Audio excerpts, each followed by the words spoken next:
I'm searching for the lost and found, but you don't care, you're unaware. Keep moving like the scars aren't even there. It's in the air, like a blazing flare. Don't stare, cause the flames will burn us. I thought you were the one for me. That's why I gave you everything. Held you close by the stormy seas. Oh, you meant the world to me. Kiss your head when you cried for me. Hold your hand while the pain was over. Keep you warm by the roaring sea. You meant the world to me.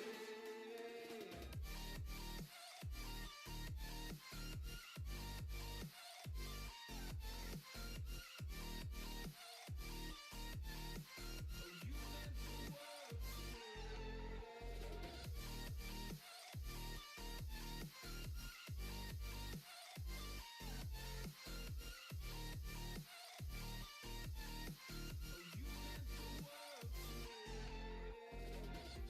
My darling dear, you're never here.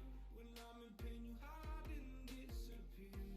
Like shadows in the atmosphere, charting the stratosphere. I prayed for you and kept you near, in hopes you'd chase away my fears. I'm on my own, you made it so, and now I'm chasing nightmares. I used to run with you through the great big leaves, laugh at you when you laugh at me.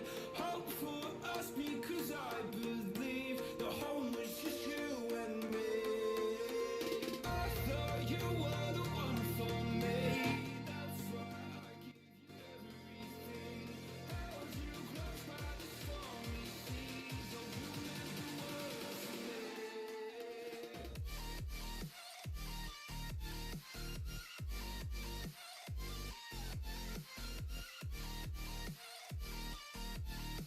Oh, you meant the world to me.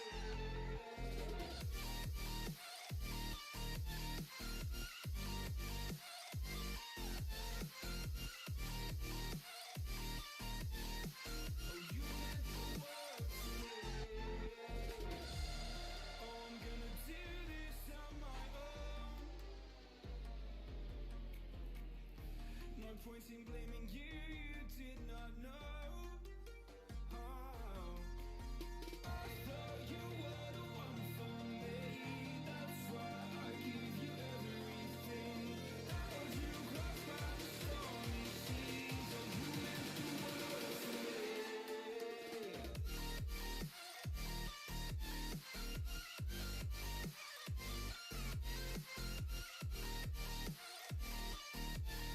Oh, you meant the world to me.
Hello and welcome everyone. Hopefully everyone can hear me here in the Not Mullock studios tonight.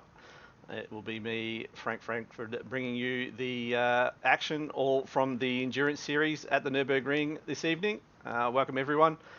Thanks everybody in chat for showing up, ready for what looks to be a cracking race tonight here at the Nurburgring. With me tonight is a man who blesses the reins harder than those blokes in Toto. It's Bender. How are you, Bender? Hello and good evening, everyone. I'm good, thanks, mate. How are you? I'm wonderful. I think your audio might be just a little bit. And I'll just turn you down a little bit. So, Nurburgring, mate. It's obviously the GP circuit. We don't have the exact full Nordschleife to do tonight. But what are your thoughts on Nurburgring as a GP track? Yeah, I mean, I really like it. I think it suits different, categories of racing and always produces close racing. It's probably not the easiest track to overtake on these days, but yeah, it's just, in that historical sense, you got to have it on the calendar. Yeah, it certainly is. It's one of the great circuits. So the Endurance Series, 4 races in, all 4 races won by Team Just Yes.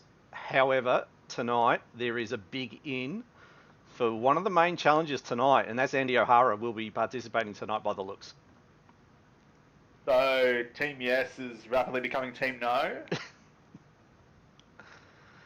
I don't know, but I'm looking forward for the 96 team or 96 Racing with Jeremy Washington, Jake Baldwin. I'm looking forward to that team with their addition of Andy O'Hara tonight, potentially putting up a good challenge for the race win. Yeah, it's going to be up there in any race he enters, so it'll be interesting to see. I mean, he was drafted in pretty late, by all accounts, so I'm not sure how familiar he will be with the car and track, but he's one of those guys you can just stick in there and he'll pull out a good time anyway. Certainly will. You will not have to have him in the car for long to get him up to speed, and he'll be one of the guys at the pointy end of the grid as we wait now for the qualifying to start. I'll just see where we're at with that as I click all the things, get everybody up to, or get the stream up to speed on what's happening out on track as go down to the track and see there is some action going on. We've got Daniel Hunter currently in the McLaren. Nice pink looking machine it is too. Hopefully you're got the stream up and running and you're able to see what I'm looking at, Bender. Yep, it's all good on my end. Cool. Here we go. So just going to wait and see for some time to start rolling in as put on all the things. Shout outs to Mullock, who's had to hand over the reins tonight. He's just feeling a little bit under the weather, so hopefully you can kick back and watch the stream, Mullock, and let Bender and I do all the work.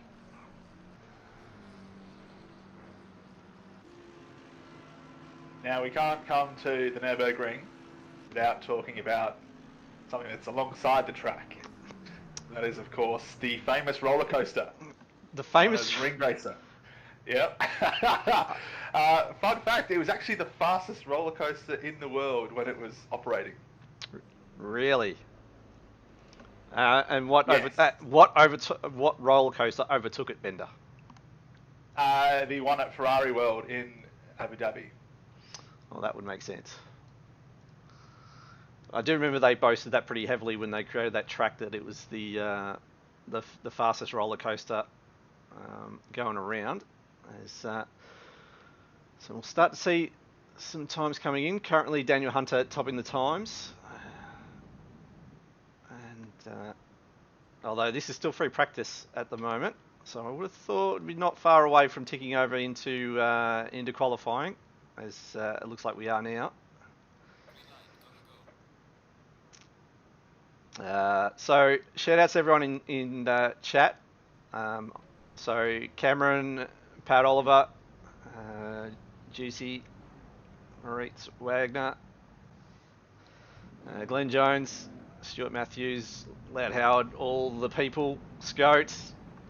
I know you're watching. You watch me all the time. As the guys head out now to do their first qualifying.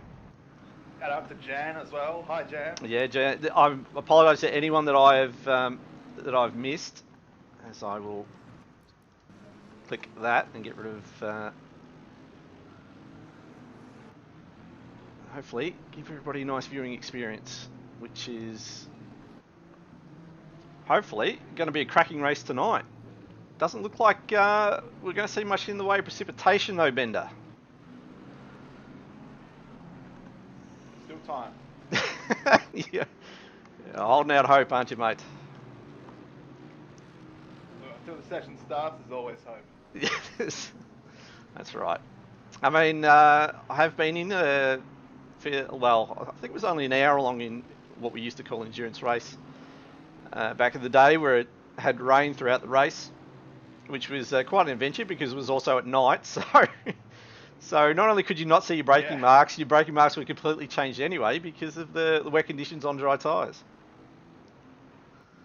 It's going to be something I was going to talk about. Yep. Why are we not running a night race at the Nurburgring? There's so few options for night races in the game. I feel like any time you race at the Nurburgring, 80% of the time it's going to be at night, just to offset the fact that you can't really race at night time at many other tracks. Yeah, no, very good point. I'm sure it's there's a couple of things. Obviously, how well the track's lit.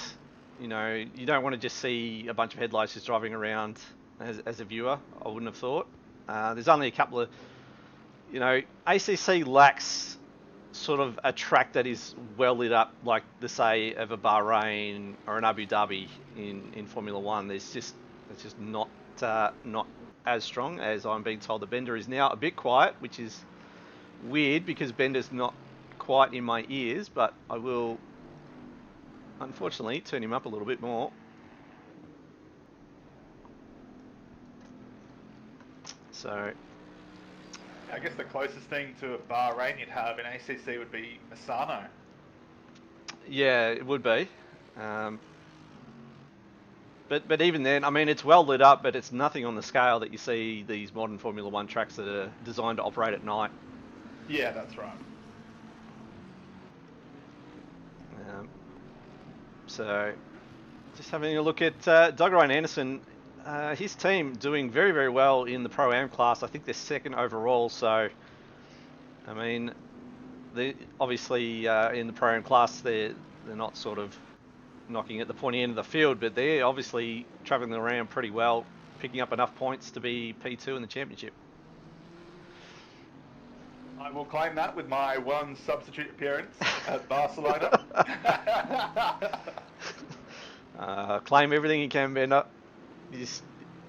For the likes of us, any time you do well in any of these things, you just hold on to those days for dear life and just remind everyone that one time you had a good race.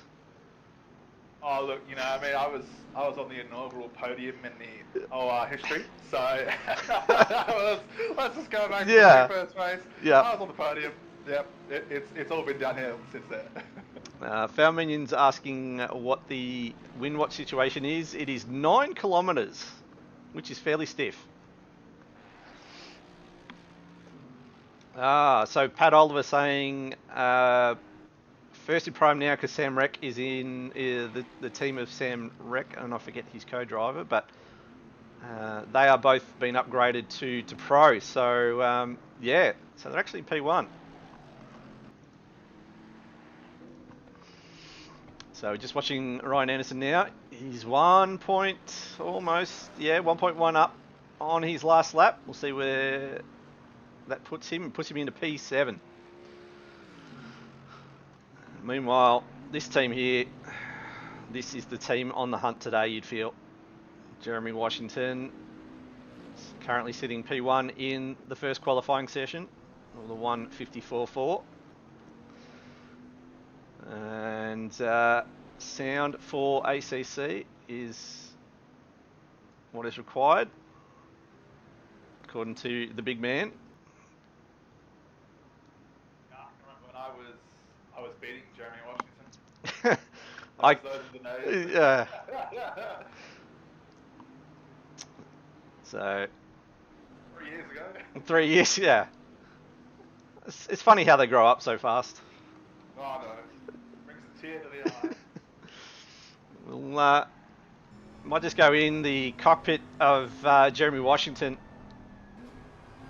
and see how he goes about his work.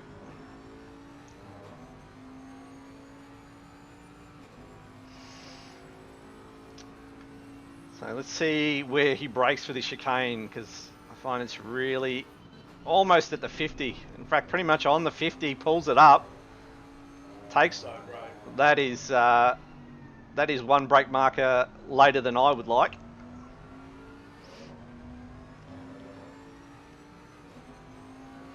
And he's currently 2. Boquida has taken pole at the moment in the first qualifying session.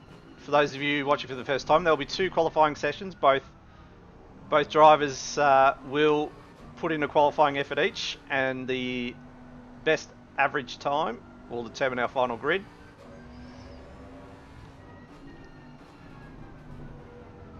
I think I heard mumblings of potential 52.7 by Boquida. Is what she's aiming for in qualifying. Well, it's That would be something. that would be a very, very quick lap, as might jump down to a fellow co-commentator or a fellow commentator, Jamie Sachs. Jumps himself up into P14. He loves a good Oreo McFlurry to Saxon. He does. He's a bandit for them. And might also jump on board with Joe Williams, another long-time OR member. It's currently 4 tenths up. Let's see how he goes through the Schumacher S. Lost a little bit of time. I don't think he got the greatest exit through there. And yeah, he's just lost all that time just through the Schumacher S. Just sort of washed it all away. So he's done well there.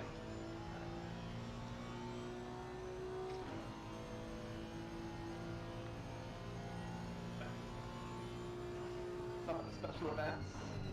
That was nice. Managed to find half a second in second 3. That's Yeah, good. so obviously didn't have the greatest sector 3 in his earlier lap, and he's now close to half a second up, so that'll put him up to P23. Let's see who else is. Pete Viney. Just coming around, he's a second up, so this will be a fairly hefty jump. He's going to get a nice tow from the car in front potentially, although he's lost a bit of time out of that corner. He's up to P16, so that's a pretty good gain. Yeah, 10 spots. That's nice. Well, we said that means just dropped down to P17.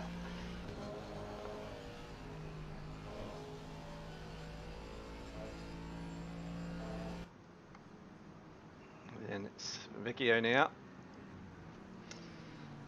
Yep, don't forget to hit the bell, hit subscribe, sign up for all the things. I'm sure we'll be saying that plenty of times throughout the night. As Vecchio now, he's up half a second.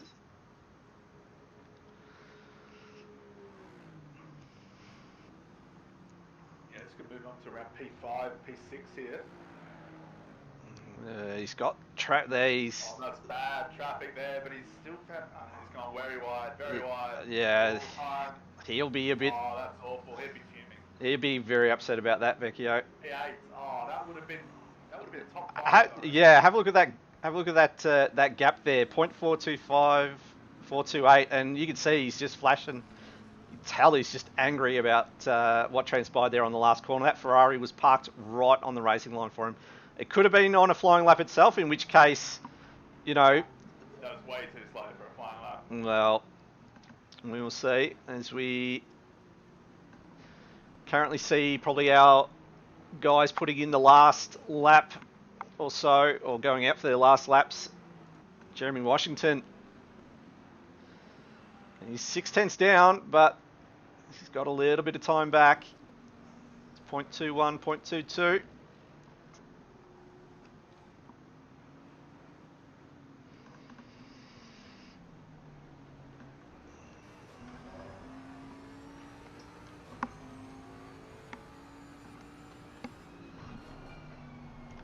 But Boquida at the moment, 6/10 up. That is a pretty hefty gap at this end of the qualifying session. Yeah, it is. And she's parked in the garage too. I mean, why wouldn't you? Yeah. That time. Absolutely Q in the rack at a 153.19. Washington's going to have enough time to get one more lap, you feel. Pyro, we have joined the revolution. We're onto the YouTube now. Yes, for ACC, we have moved over. What can Jezza do? Because the thing is, with the combined qualifying, it gives Hoolihan, who is Boquida's teammate, such a pretty big margin if he doesn't get it on P1 to be 6/10 down. So Jeremy needs to help his teammate in every way, shape by getting as close. He's just found a 10.5 in that last corner though. Up almost 3/10. Not enough, but Yeah, but it's in the realm. It's in the ballpark. exactly, he's done. He's not going to go for another one as time ticks over. We'll have a look. Serpiel done.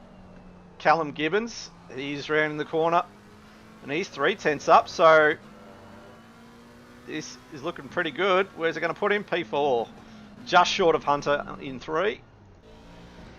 Now, the man who didn't get the greatest run, he's 3/10 up on his previous lap. So, but once again, he has got traffic. Will I mean, that McLaren, if it's on a fast lap, has every right to hold him up, and there's not a lot Vecchio can do. Is just see. He's backed out of it. Yeah, he can't do it. He couldn't, unfortunately. As the man with one of the better names in OOR, Tom Jones, crosses the line. He's not going to improve by a lot. It's going to be P13 for him. Pickford, I think that's about everyone who's looking to improve. Although Newman, he's going to cross the line. He's lost a fair bit of time out of that last corner. He's going to stay P24. Yeah, unfortunately, no Octanes here on YouTube. They do not encourage the gambling. They have to get on with someone like a Bet365 or any other reputable gaming market if they want to introduce it. We watch Norman here. 7/10, so he's lost a couple in the last corner. Yeah, it will. This could be a decent jump. It will be. Top 10. Up Yeah. to P5. Yeah, look at that. And if he probably hadn't lost all that time in the last corner, could have been into the top 3. But there you go. Boquida wins this one, followed by Washington. So now it's the co-drivers, or the team members now, as Neil executes the rain level. Now, speaking of YouTube not having Octane, I reckon this has all just been a little bit of a ploy, just quietly shift away so I don't crack 500,000. 500,000 octanes. Yeah, mate. I was almost there. I was in the 490s. I was cleaning up. Well, all I can say is thank God that didn't happen, because that'd be another thing we would never hear the end of if you were on 500,000 octanes. I mean, it's not crypto, Bender. You can't trade them in as we just see a whole bunch of cones get yeeted.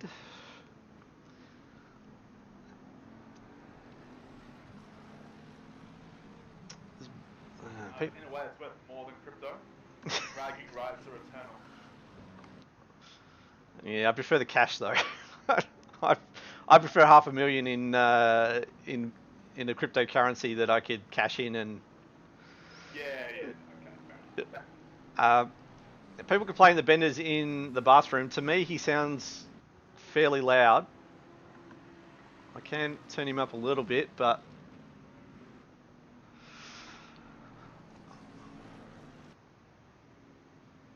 Nothing has changed with my headset. yeah, not sure what's going on.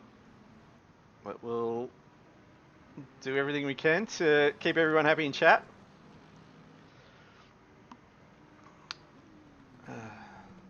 Foul Minion brings up a good point that it's got to be a poor bugger at all these racetracks that his job is to put cones back in their location.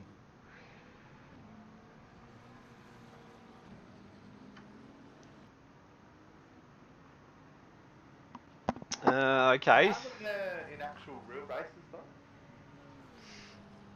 I'm not sure. I thought a lot of the time they've sort of bolted down. So, but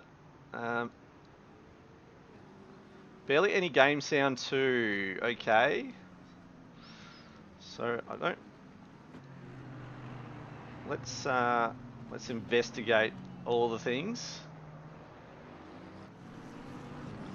It's in the corner of an auditorium. So what I might do is I might turn all these down, which is weird because I haven't. Have I got you still there, Bender? Yeah, I'm still here. Yeah, I've got all the volume levels up as far as I can, as far as slobs goes. It's only what settings I've got sort of outside, sort of in Windows and in Discord. That's all I've got really left to play with.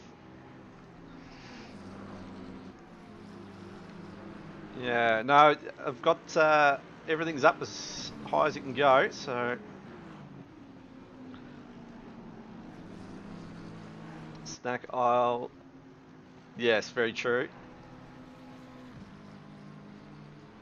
Hey, come on, that makes me sound evil.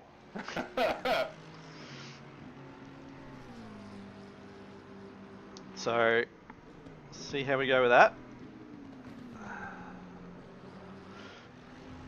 So this is the man, Andy O'Hara, and the Odyssey Racing Pink. What's he going to do?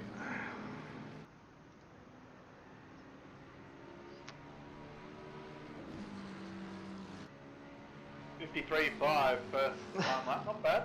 Not bad. It's about 4/10 away as Hoolihan goes P2 with a 153.7. So yeah, Andy's doing not too badly.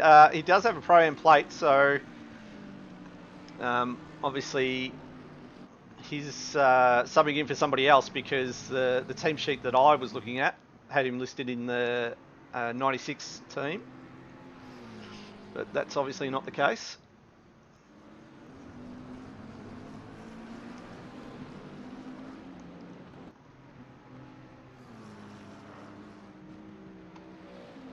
Who is he subbing in then for? Who's in 220? So Odyssey Racing Pink. Let's have a look. So that's Daniel Hunter and Glenn Jones. So they are a Pro-Am team, and obviously he's subbed in for them, or he's been put on the wrong car, in which case Odyssey Racing Pink are going, you beauty.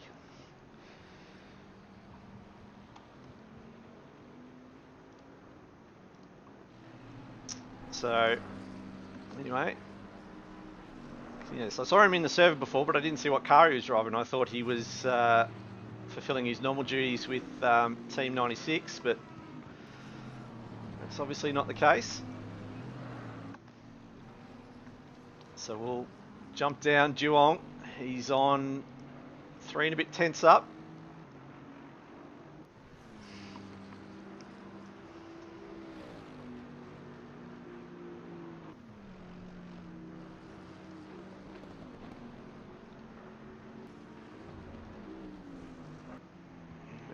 So I don't know if the audio levels are fixed now for Bender, but we'll press on. was less than ideal. That car, Mercedes, came up at the last corner in front of him, but didn't seem to impact him too much. No. Still sitting P3. Hoolihan has been overtaken by O'Hara now. O'Hara into the 153.5s.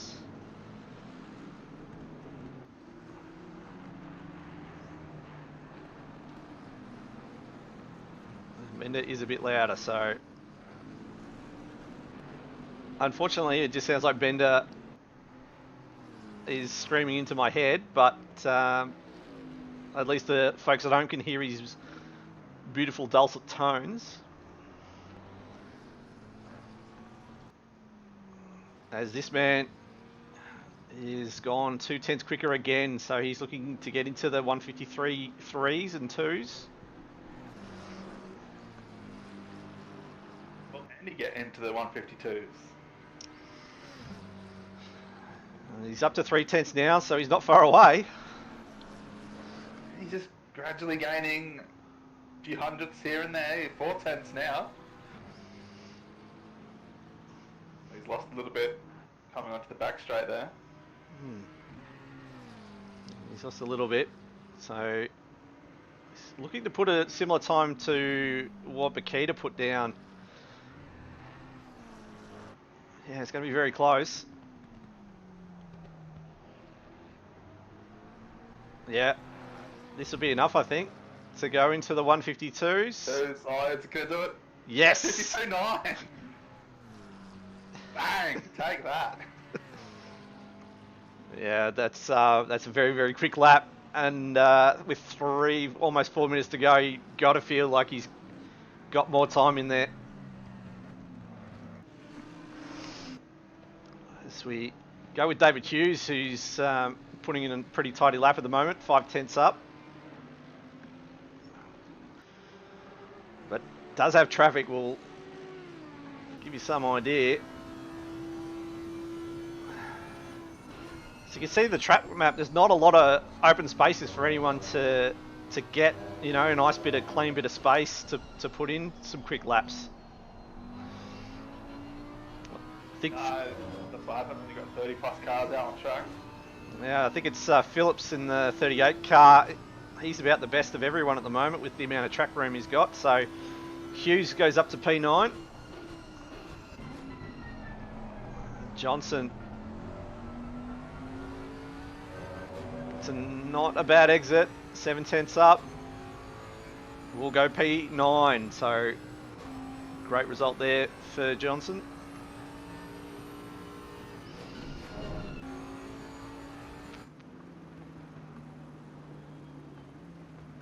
Having a look at Joseph Darge now. Another one, he's 7/10 up in the Boatley.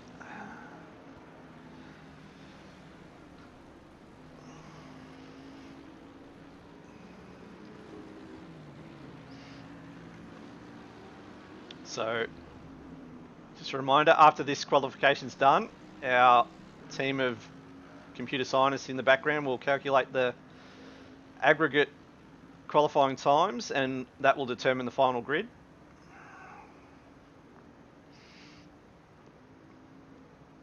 Look at that, nearly a second now for Darge. A nice lap developing here. Taking him inside the top 20. Right. Oh, it would have done his No. away the chicane there, and it's invalidated the lap. Apologies for that, Joseph. We absolutely curse you, as Oliver has a invalid lap. Andy O'Hara is still in the 152.9s, hasn't improved. Now, Jean-Pierre is another one that's half a second up now.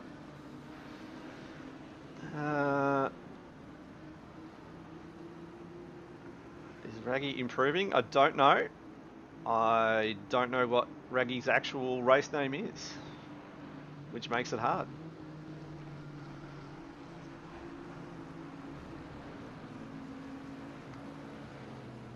Look for B. McConnell. I can't. There we go. Yes, Ben is currently in P10 and he's not improving on his lap at the moment, but a man who does is that man. Jean-Pierre goes into P3. So, obviously, McConnell, nope. that is not a lot happening there in the pits. So we'll have a look. Oh, Jake Baldwin, unfortunately, with the traffic, so that's going to put paid. But a man who's, I haven't seen his name for a little while in ACC for OR. I think he's filling in, is A. Reynolds in the Red Rooster team. It's been a while since we've seen Reynolds around. Traffic head gets nicely out of the way.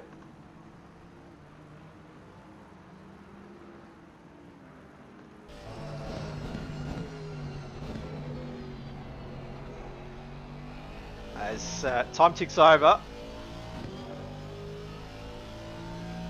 still the best is Andy O'Hara with a 1:52.9 as Conan gets it all out of shape through the S's, and I think that's going to do it.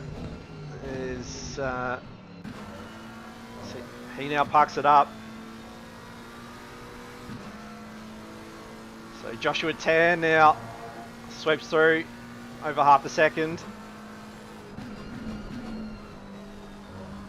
Just got to keep it smooth through the chicane, don't take too much curb.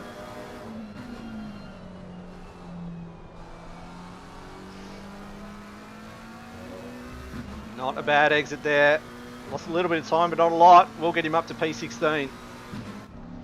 Yeah, a little bit of oversteer, mid-corner, coming onto the start-finish straight there, cost him about half a tenth, but overall you've got to be happy with that.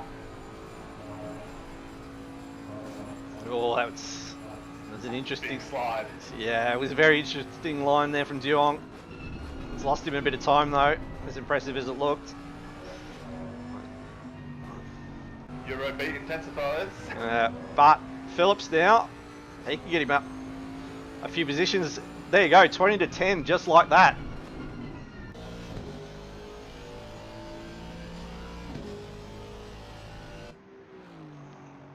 As we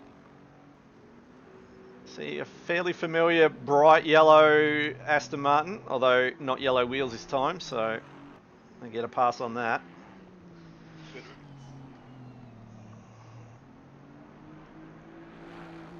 Here we go. What can he get himself up to? He goes to P21, so that's not a bad effort from the AM class driver. So now we just wait for the tabulation to be done. But you got to say, Andy O'Hara, with supposedly not a lot of practice, gets himself into the 152. Is not a bad effort. A great effort. I mean, well, everyone, but I was expecting Boquida to get there based on a few whispers earlier in the week, but no, didn't quite happen for her. No, that's it. But that team has been dominant all series long, so you've got to think they've got to be favourites, or one of the main favourites for the win tonight.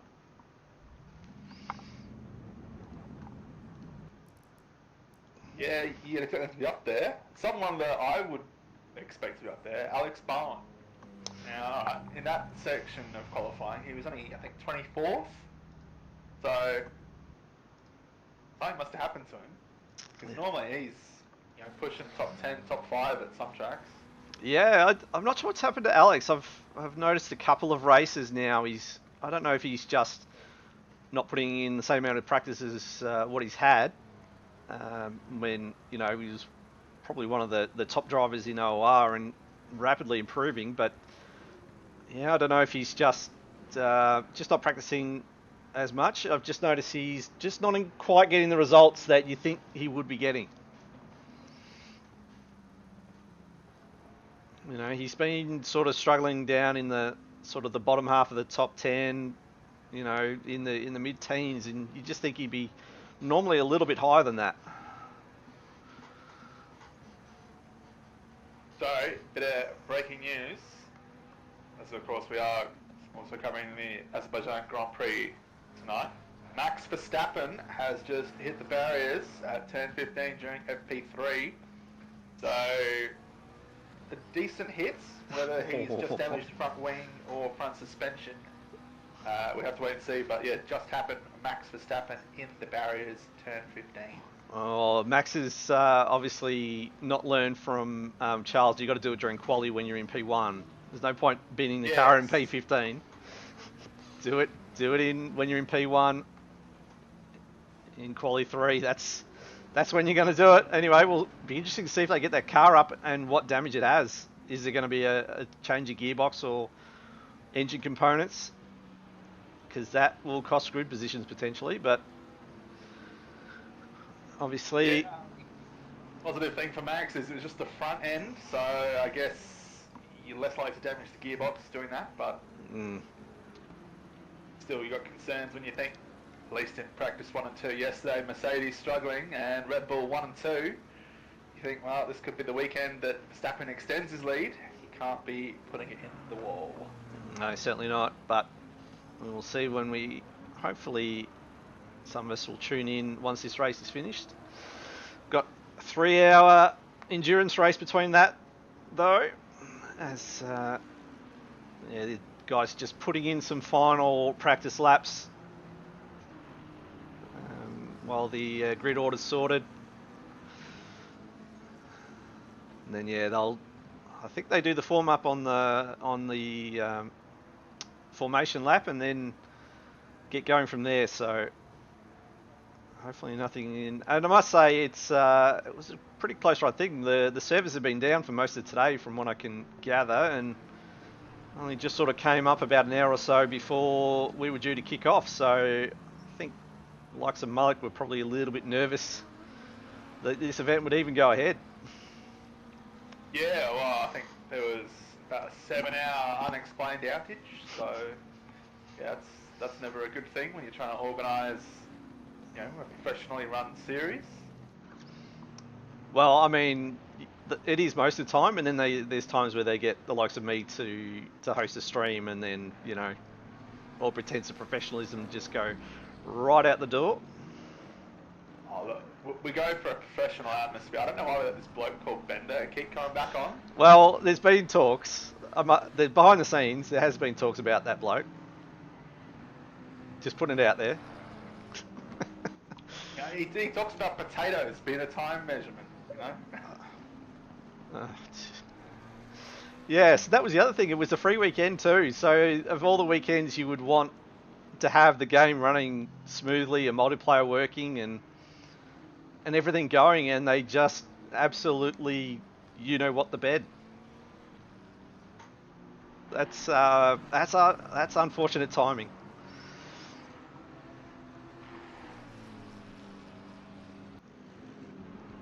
So, who is going to take it to Team Just Yes today?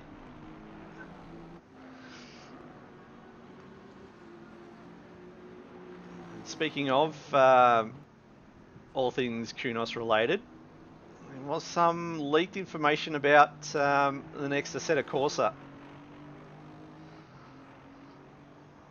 I did see some information that it will be on the same engine probably as ACC, but with hopefully the same sort of modding and community that they've built around the original.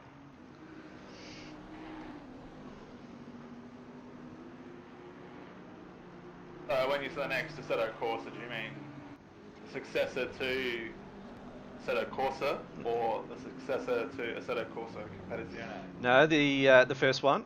So okay. A sequel to, because I mean, other than mods, sort of, the original Assetto Corsa is starting to show its age. So there was some sort of renewed interest in that they are working on the sequel.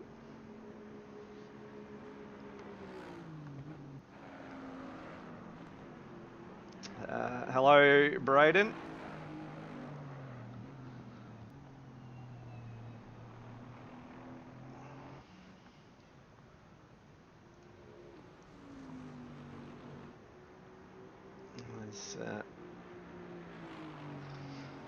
So I'd be interested to see what sort of strategy these guys use. Are they going to just run on the hour, or saw a little bit of a mix-up last week where guys were pitting a little bit early. Some were actually running as long as they physically could, driver stint time-wise. Yeah, it's a bit of variety. It depends how evenly you want to split the driver time, I guess. If you're just going for even driver time, you'd pit every 45 minutes, roughly. Yeah, and also she's just bringing up the fact that AMS2 is just released trailers for the American patch, which includes some circuits like Laguna Seca and Indianapolis. I think Long Beach as well, I think I saw. And probably either one of Watkins Glen or Road America. They're usually included in those sorts of packs when they refer to American circuits. Oh, the content's out now, so not trailers. So it's been a bit of a week for sim driving, more sim driving games this week, with the sales for Assetto Corsa and Competizione and the free weekend, so people are keen to try it.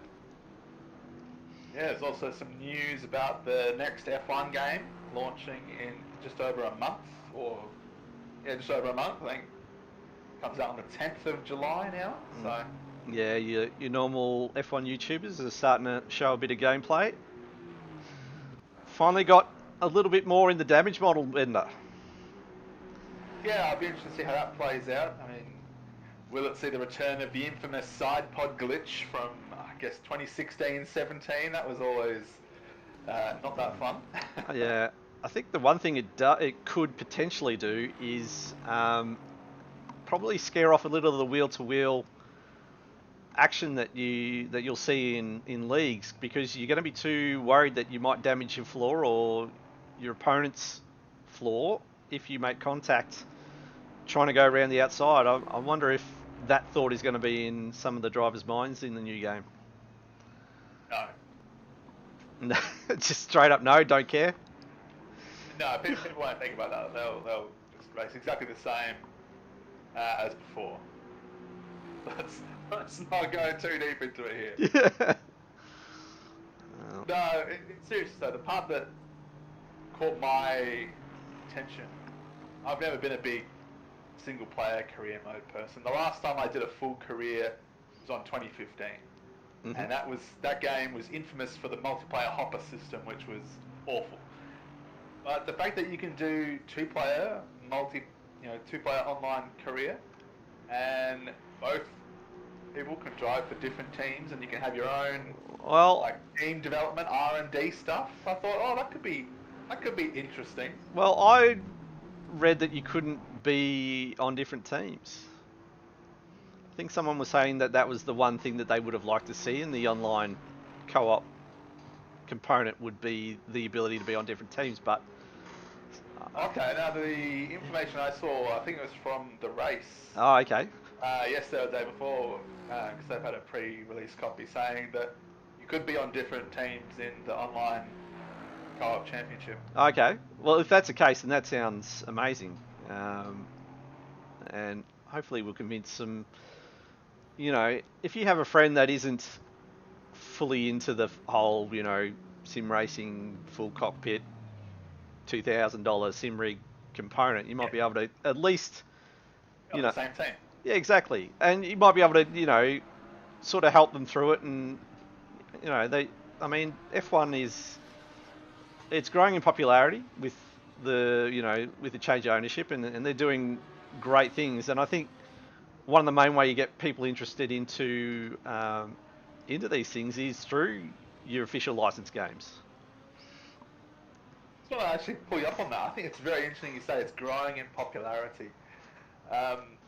Crossing sports for a moment here. There's been a whole big thing about the European Super League in football in Europe, for people who've been following that. And Florentino Perez, the president of Real Madrid, the driving force behind it, has said 18 to 24-year-olds don't watch 90-minute games. And there's statistics showing that demographic, 18 to 24, doesn't watch 90-minute games or full races or full, NFL games, whatever sport it is. And there's one common denominator as to why that demographic doesn't watch a full-length game. Have a guess what it is. Because they got the attention span of gnats. Well, there is that, but the common factor is all these sports pay television. You've got to subscribe to expensive services to watch an entire thing. I And mean, not a lot of people in 18 to 24 demographic can afford to do that. yes. I mean, and there's also the fact that there's so much competition for eyeballs. I mean, you know, back in the day you had TV and that was it. You've got online stuff nowadays, and there's so much option and so much that you don't have to pay for that. You know, you are seeing sports trying to speed up their games. I mean, I know Major League Baseball for a couple of years have been trying to speed up the pace of the game because basically in the last few decades it's gone out. The games have taken on average about an hour longer than. Yeah, but I mean, baseball's had that issue for 30 years, you know. Yeah. So now, I mean, it's just basic. You know, there's just competition now. You don't have just TV that, you know, people can do, as we see somebody starting from the pits there, that's Reagan Herbert. So that is unfortunate. Now we'll watch very closely how the grid falls up. It looks like it's going to be Boquida. That team did take pole.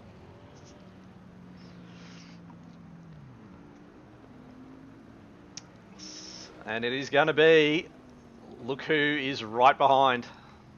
Yep.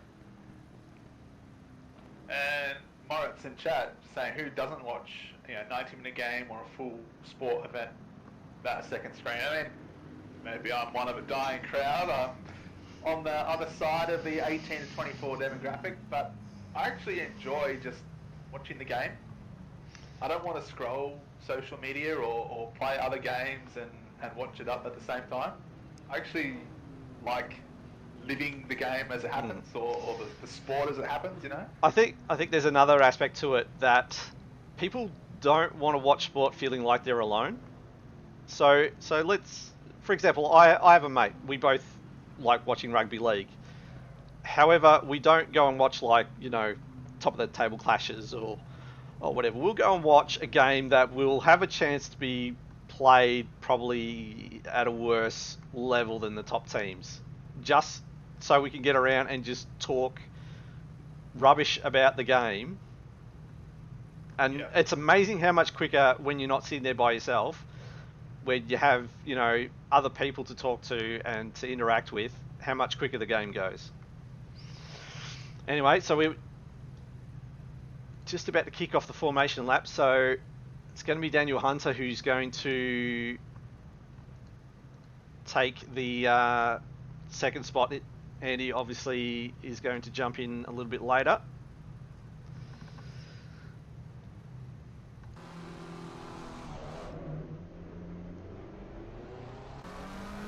But it looks in the car, and he's still in YouTube chat. Dan Hunter, he's saying good luck to people, and he's driving around the car. Dude, you're starting second.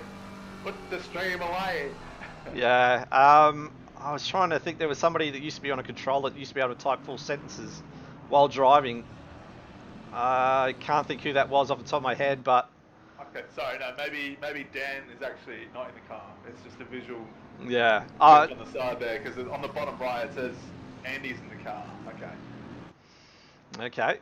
Well, a little server client says it's Daniel. Thing says it's Andy. We'll see who's right when they cross some of these timing lines.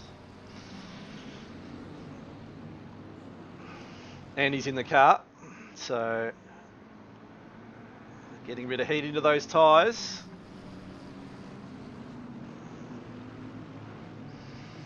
Gibbons is going to start for the race's pride. So it's going to be Boquida v O'Hara. This is a battle in equal machinery that you really want to see.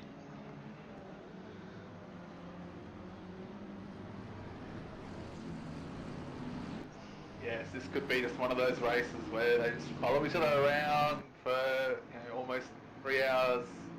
You'd love to see it. Yeah, just might be a bit of shadow boxing, just seeing, and he might just see where Boquida's got pace, where there's potential opportunities. Don't think they're going to give anything away early as they come around to the back straight. There's Lockie Henderson gives, I think it's Johnson in P14 a serve. As they form up now.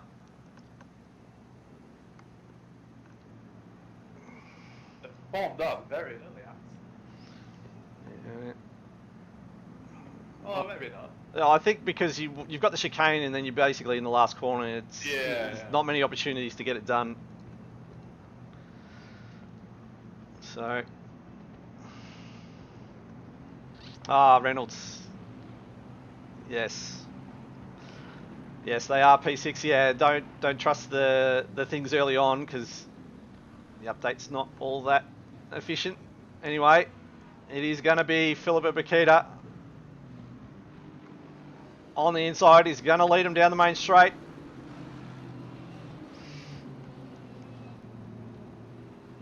And we're away. Great start by the Yasin at the back there, looking to get around. Fairly even from the two McLarens out in front. As they start to steam towards the first turn. Couple of 3 wide. What's going to happen? It's potentially be cast 3 wide. Is there a squeeze on there? They've managed to hold on, have they? Yes, but the rejoin is iffy and they're around and it's kicked off. As everybody now. And it's potentially going to be safety car. It's an absolute car park at that corner. As everybody tries to get up, as we see the Ferrari. Oh, that rejoin. And that was a fairly hectic turn 3-4. As just got squeezed. You saw in the replay. Not sure who it was, but I have a feeling the safety car, or a safety car, has been called. Yeah, we're using a virtual safety car tonight. Yeah, it's just always seems to happen at turn 1 at the Nurburgring. You think you've got more room than you do, but we'll go to a replay very shortly. Yeah, Boquida, she's managed to hold on ahead of Andy. Yeah, it looked like on the exit of turn 1 there was 3 wide and a Mercedes got sandwiched in the middle. Yeah. Might have been Ben Floyd, but he was alright, but it was the car on the outside. I'm not sure what it was, but they got on the grass and then they just dropped it and just speared back on at turn 2, and that's when everything just kicked off. Yeah, as we might go. Who did we say? I think it was Ben Floyd, I think. Yeah, was trying to see Floyd. Can't because the thing's not updated. So, well.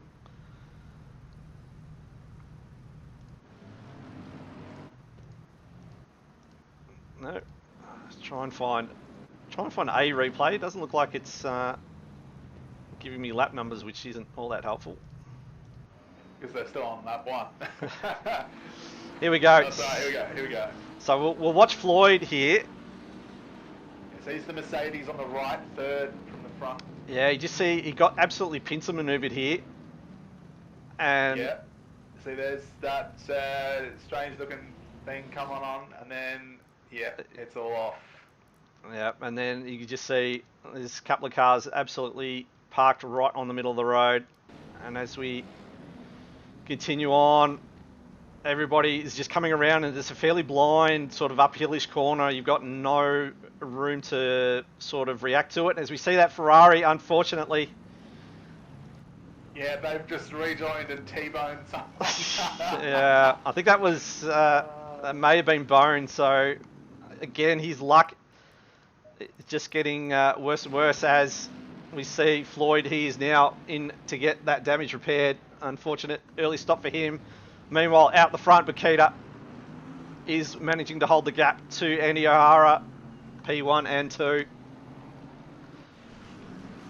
As we see a couple, there's 85 and 27, I think, is the other one in the pits at the minute. Yeah, it's not ideal, but you can get away with a very early stop here. You're going to have to do 2 very long stints, though. Make up for it. Yeah, certainly do. As these two feel like it's going to be a fairly big slugfest between the two McLarens. Yep, battle resumed. Yeah, and it may end up coming down to the co-driver stints. So, it's, might just have a look down the field. Jakey Baldwin in the 96 Racing finished P2 last week. He's currently holding off Sean Madison.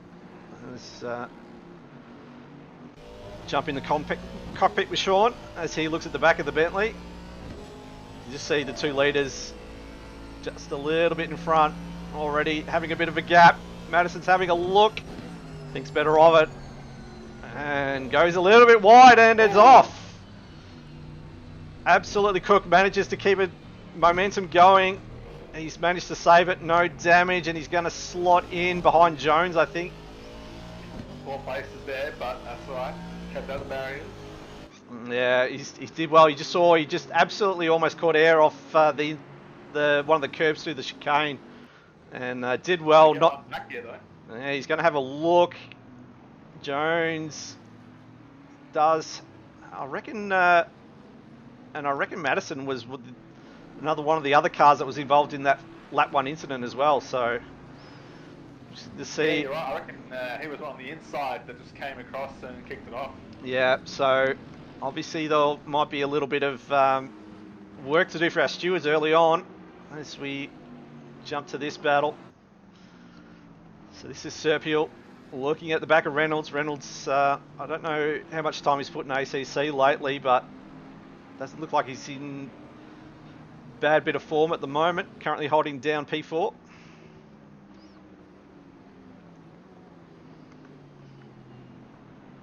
Yeah, he'll be one to watch. I think he's filling in for Spidey this week. He's unable to participate, so he's a good man. He's Conan, helping out his mates. Who's his teammate? That's a good question. That is... I mean, for me, he can't be racing with anyone other than the Blair brothers. Well, let's just say it's a Blair. I just can't tell you which one. Okay. That'll be Scott Blair. It will be a Blair, as Serpiel now. He's probably got one eye on Reynolds in front and one eye on Hobbs behind, so can't afford to get anything wrong. Meanwhile, Tom Jones is almost running to the back there by Madison, who's trying to get the position done. He's got the inside line, but not the speed, so look for the shot here down into turn 1. Scott in chat saying Reynolds has put 1 hour into ACC lately. Well, he's put in 1 hour and he's already better than Scout, so... It's not that.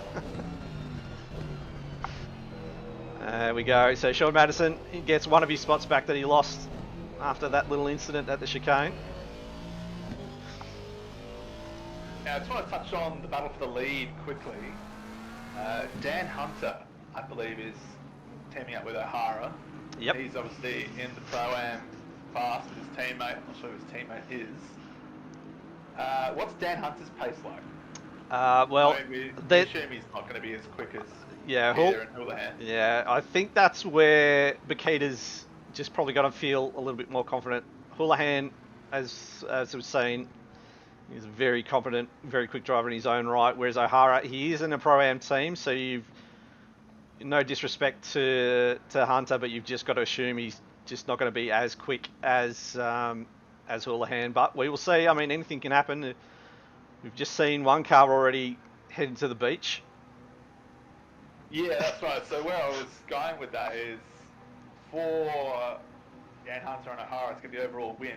Ideally, you'd want O'Hara to be ahead and pulling away from Boquida. Yeah, you're right. So I've got a bit of a gap. So then at least Hunter can defend or attempt to defend later on. If he's got to do some overtaking and he's not quite as quick, then that's just not going to happen. Yeah, you're very right. I think O'Hara has to get through Boquida sooner rather than later. But at the moment, just holding station around that 3 to 4 tenth gap at the moment. Look at this fairly hectic gaggle of cars. This is Darwin, one of the few BMWs we've got circling tonight, if not the only one.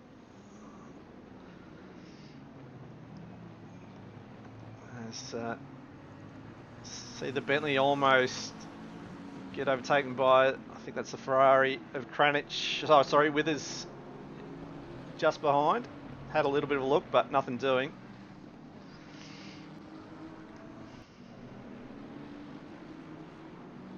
There you go. In chat, Mullock saying car 220 will be upgraded to Pro Class after this round. So unfortunately, Glenn Jones, who can't make it this week, you drafted O'Hara and then you get upgraded to Pro Class. Well, I mean, you know, it's what you get. You bring in a ringer, you're going to get promoted.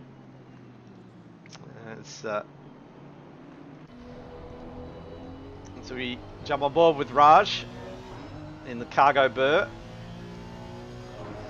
He's currently sitting in the AM class. He's having a look at the other red and white Aston. What can Alex do? Can he hold off the hard charging Honda of Swo? Or can Swo get a move done as we have a car 58? Up now. Yeah, just getting going now. So it was weird because it was on a straight, so I don't know what has happened, but he's on his way now.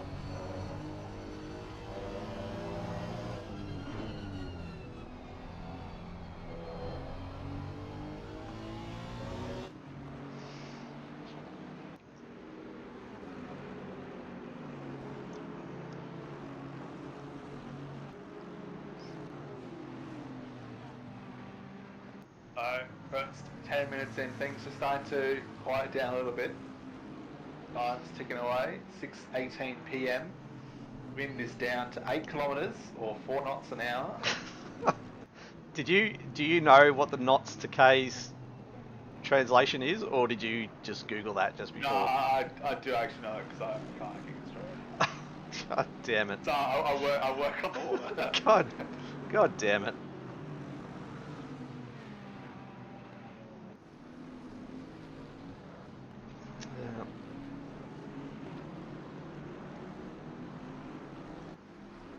Meanwhile, up at front, still the same. O'Hara sitting in that gap behind Boquida. As Kurt Moss now is defending from the BMW Terry Darwin.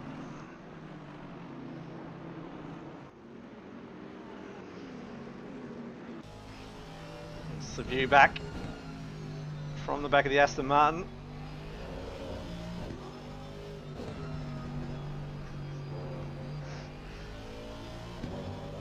Yeah, so just almost through the first 15 minutes, so everybody should be fairly settled. The nerves should be a little bit calm as we see car 3 having a little bit of a struggle.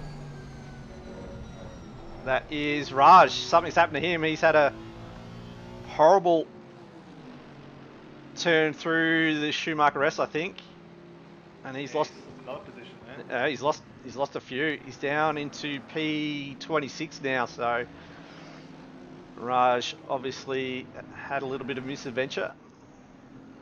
I do like that Honda livery though. It's giving me the green and red Castrol. Yeah, it's livery vibes. It's not on a Toyota Supra, and it's not Gran Turismo. That's the tier for me. Yeah, or Seika Rally. Yeah, the Celica version wasn't too bad, but I will always have a soft spot for the Tom's Castrol Supra in the Japanese GT series. So Raj now with a little bit of work to do to get back to where he was. Starting to see the gaps even out a little bit here. Still stations as they were in P1. Baldwin, he's got a bit of gap to himself now which is not too bad for him.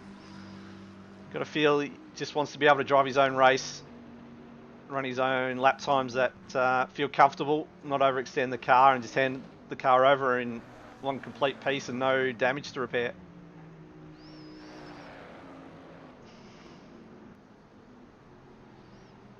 It's currently 7.3 seconds off the back of the leading pair.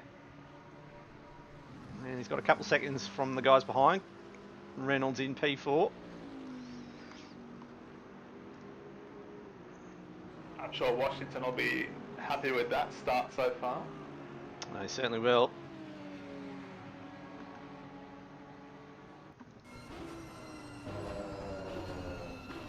Meanwhile, Tom Jones having a look at the Ferrari of Hobbs. This will jump on board the bonnet.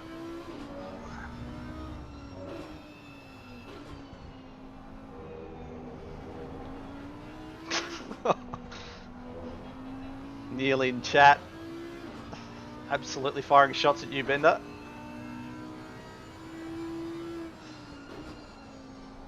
Some things never change there.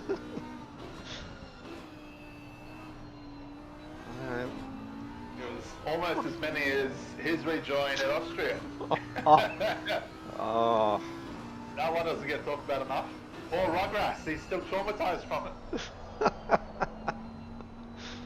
There you go, Mullock. Maybe work on your own rejoins before you start firing shots at Benders. Serve. Hey Donald, welcome to the Enduro. I'll tell you what, Young in the Honda behind, he's probably going to have a... Trying to hope that these two might have a little bit of an incident at some point and pick up a couple of easy spots. It's a very plain looking Nissan at the moment. It's just the fact that No. of white paint. Yeah. Honda, I should say, sorry, apologies. I'm not sure if they're, I don't know if it's a political statement or what, but yeah, that's a very clean looking Honda at the moment. It is a statement. It's a statement of laziness.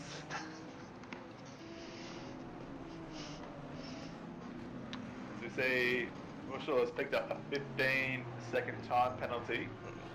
Ooh, that's potentially handed out by the stewards because track extensions are normally stop-goes, aren't they? They're drive-throughs. Oh, drive-throughs.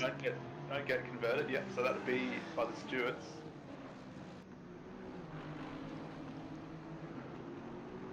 Malik in chat saying, comparing those two rejoins, like comparing Maldonado to Lewis Hamilton. Well, the famous Eddie Jordan, who knows far more about racing than you or I, once compared Pastor Maldonado to Fernando Alonso. So he's obviously not doing too bad.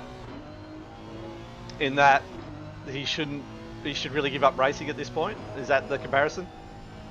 No, it was the comparison that Ferrari and Red Bull and Mercedes would be clamouring over Pastor Maldonado because he's the next Fernando Alonso. It was after 2012 Abu Dhabi, I believe, or 2013, one of those years. I mean, I want to say 2012. I'm not saying Eddie Jordan was a functional alcoholic, but he did like a drink. That's all I'm saying. As You can't just have one.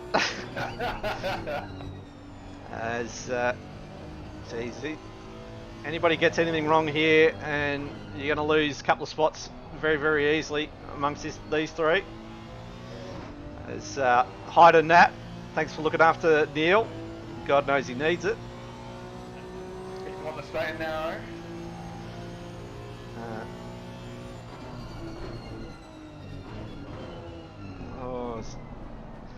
It's the thing about some people say, oh, the kick just before turn one is the turn one, but really that hairpin is the turn one, really. Saying the kink on the exit of the chicane and at the Shanghai circuit is a corner. Yeah. It's not. It's full throttle. But yeah, there's just so many ways you can. I mean, there's so much opportunity to throw a move up the inside. Getting it done without, running into the guy you're trying to overtake. That's one thing, but certainly presents opportunities to get a move done into that fairly tight hairpin, and it just drops away. The elevation change on it is pretty severe too. Yes, and Chad just pointing out that Bushell has picked up an additional 10-second penalty, taking his total to 25 now. Yeah. So Bushell obviously doing a couple of naughty things. As this battle keeps going on. So 20 minutes in, still too early for the first round of pit stops. Just get the feeling Jones is probably going to get the feeling he's being held up by Hobbs here, and is going to get a move done as he looks around the outside, but it's only the chicane, which is not the greatest spot. He really needs to make sure he gets a great exit onto the main straight and have a look down into turn one. As you said, that's cost him there. Yeah, it certainly has. Is now he's under attack from Young in that Honda. So Young now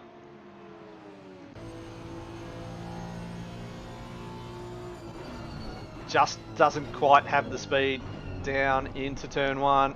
But yeah, you're right. Jones got an absolute horrible exit onto the main straight and almost cost him the spot as Young takes the tighter line.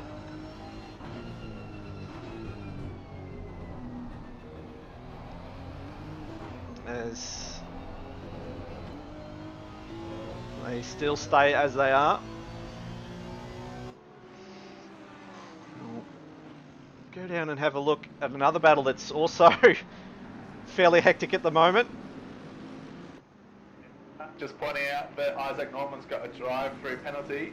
Oh. And not from track limits. Ooh. Also, hello to Emily Kate Shapely and Jan saying Nat is a saint. Absolutely. Well, we all know that. I wonder if Norman was one of the other involved in that turn one incident. Or is it for the rejoin? Oh yes, it could be for the rejoin actually. It was a Mercedes, I think, that was involved in the rejoin. Well, guess what? Norman's driving.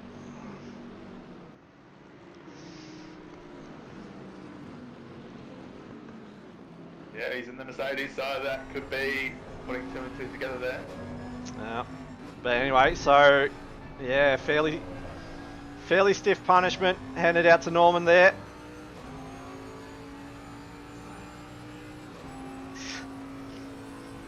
Mate, if she got you sick, it's only because you deserved it. You did something wrong and you must apologise. Just see how much curb some of these guys can take.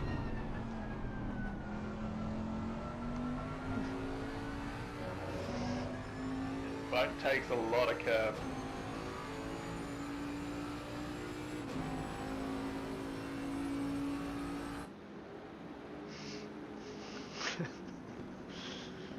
As we see there, much tighter line from the race's pride, from Gibbons. Almost thought there was going to be a move, but immediately comes under attack from the Bentley, from Ty. Lucky not to lose the spot there. I think Callum was potentially looking at getting a move done, realised couldn't, but you just got to remember, when you've got cars following behind you, if you don't get a move done, it'll cost you speed and time, and you could end up losing at least one, potentially two, as Ty now is all over the back of that McLaren of Gibbons. Yeah, there's got to be something going on here. Gibbons has turned up and he's intruding on the Bentley parade. There's 4 Bentleys around him. What is going on? He's in the odd one out. He didn't get a memo. Well, I'm sure somebody can Photoshop that meme with the 4 Bentleys and the 1 McLaren. Is it bad that I don't know what you're talking about?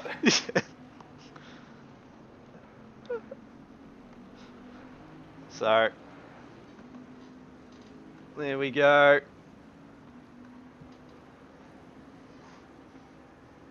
Everybody in chat is pretty much thinking what we are, and everybody in chat is a deviant. That's all I'm just saying.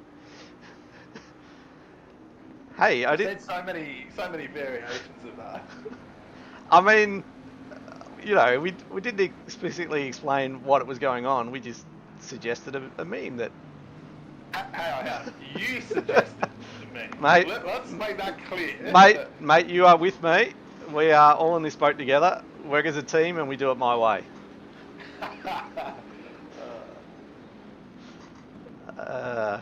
But have a look at the back there. That's Terry Darwin. I thought he was going to look at the crisscross. Went extremely wide into turn 1.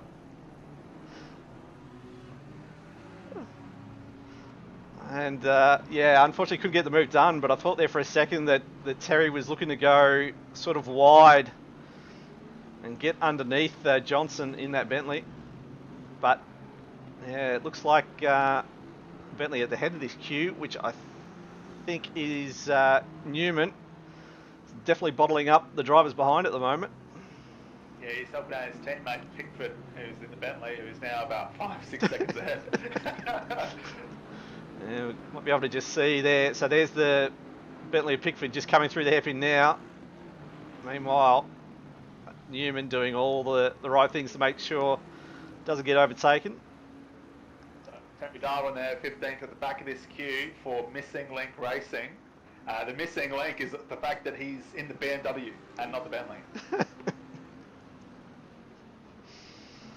Well, you got to try new things sometimes, Ben. You can't just stick in the same car forever.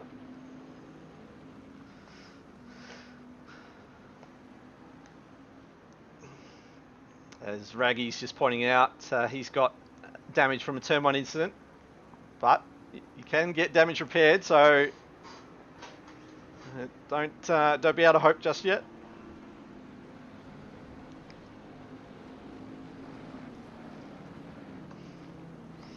Gibbons certainly doing some good work, but just needs to get a move done. Otherwise, Pickford will just slowly increase that gap and make it very hard to catch up by way of undercut. Still 2.5 hours to go, so it's like oh, send in the background there. It was Johnson on tie. Yeah, just don't know if he missed a brake mark or what, but yeah, went super deep. Just struggled to pull it up on the track. And he's also been given a 10-second time penalty for his troubles. Yeah, we'll get an update from race control soon because Withers in the Ferrari and P17 has also received one. Yeah, so I'm not sure what lap that was from, as we don't have that information, unfortunately. I don't have all the things that Mullock does. I think they'd still be going through the lap 1 incidents. Yep. Hasn't been too much outside of that from memory.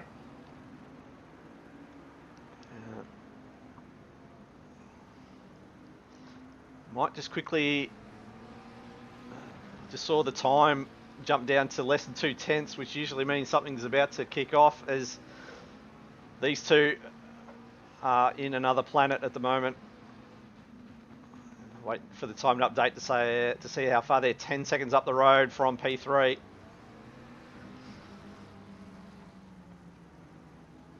A good step from Reynolds, 30 minutes in, only 3 seconds behind Baldwin. It's not bad for a man who's done 1 hour of practice. Yep.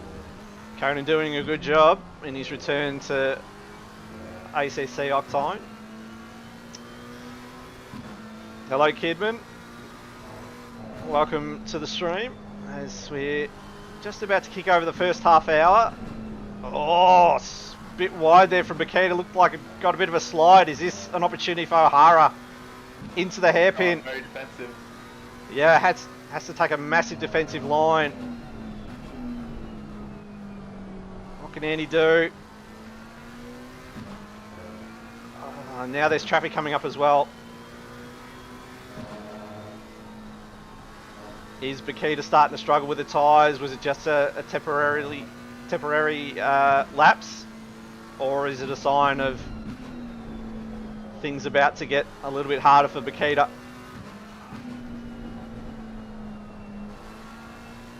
Temporary laps, track conditions, still 22 degrees. I think it's dropped a fraction since we started the race. Haven't quite hit sunset yet. I mean, Andy O'Hara did set the quickest lap during the qualifying session out of both sessions, so you feel he's got the pace to, if he gets in front, can stay in front. Boquida doing everything she can to keep Andy at the back, but now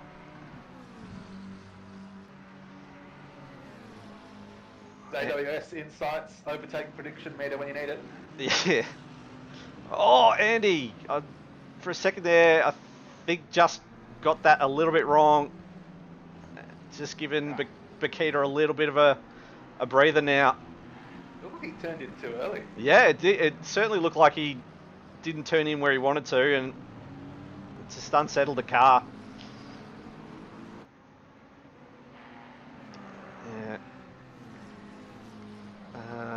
Can we just appreciate Andy's team livery? Look, can I just suggest that in an update that we get some more interesting designs for the McLaren livery to choose from?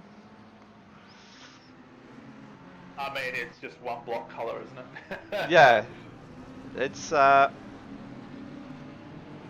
off-road switchback can be good, as long as you've got your ride height set to four-wheel drive mode. To Howard in chat, sorry. As Jones now, this battle still been going on. These guys, you know, Hobbs still managing to hold off Jones. Young still in the plain livery Honda behind. So I wonder if they just feel like they're in a groove and just don't want to rock the boat. Yeah, another 5-10 minutes, and then you start thinking about pit strategy. Can you undercut? Do you come in early? Do you extend? Yeah, I think it might be just a little bit too early for a pit, but give it another 5 or 10 minutes, probably 10 minutes, I think they'll be asking the question.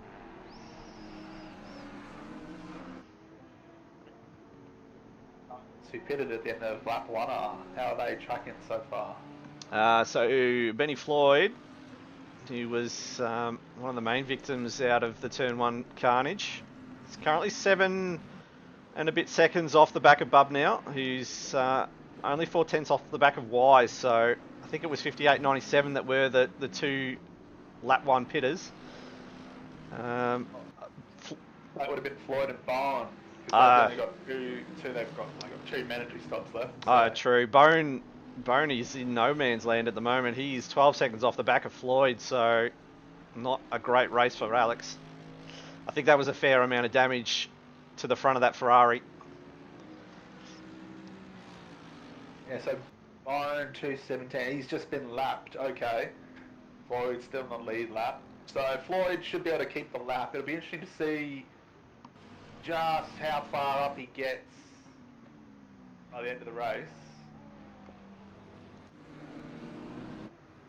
Assuming he can do, or him and his teammate can do 1 hour stints, 2 1 hour stints for the rest of the race, then they should be able to get away without making a 4th stop. So that'll be one. Oh, here we go, Darwin. Or is that a lap car, or was that for position? I think that. That was. No, I think that. For position. Yeah.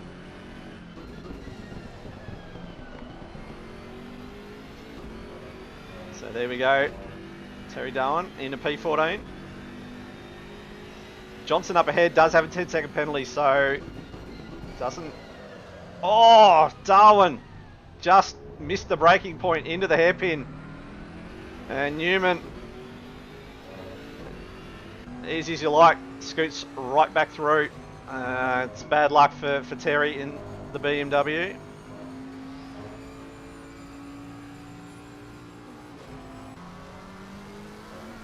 No, sorry, go back to that. I reckon that must have been a lap car. So that's. Newman, that's the BMW ahead? Yeah. Oh, it must be a lap. Yeah, who's done that? See when they cross the line. Yeah, no, it is blue flag car, so that That is a lap car, as once again Darwin taking a very interesting line through the chicane there. Darwin's the lap car's just pulled straight back in front of Newman and Moss.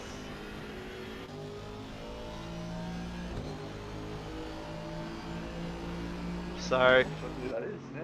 so all of a sudden, now got the lap traffic, and it's starting to create a little bit of havoc amongst some of these battles. Daniel Hunter is saying the sun in VR is not going to be all that fun. Well, you just got to put the flap down. Oh, it's Moss. Gets a little bit tail happy. Manages to hold on to it. Yeah, they've got the built-in sun visors in VR, don't they? I thought you just wore your sunglasses while racing in VR. Well, there's always that. That's 200 IQ thinking there.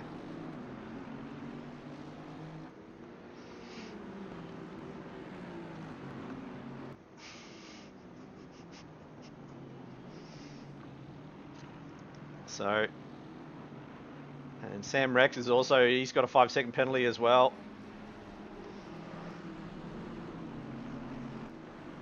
Yeah. It's not a fully ripe banana. There's a little bit of green on that Aston, so she's not a fully ripe banana. Pretty close.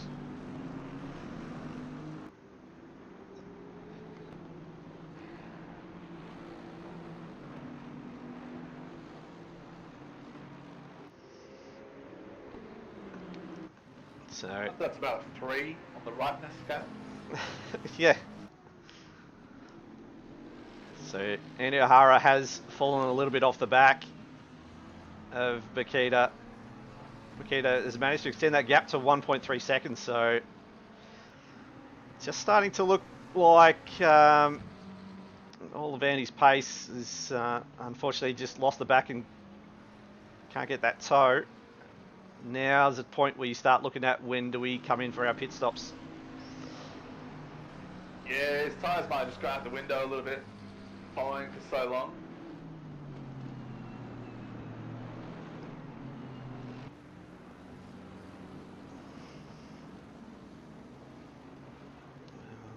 It's a wide line there for the Bentley.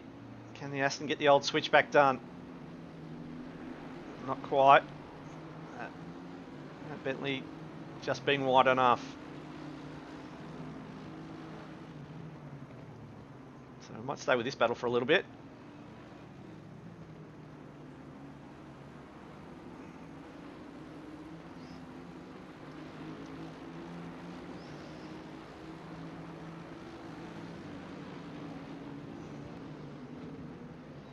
And that Aston's starting to struggle with a bit of understeer as well. There's a couple of times it's not quite hitting the apex.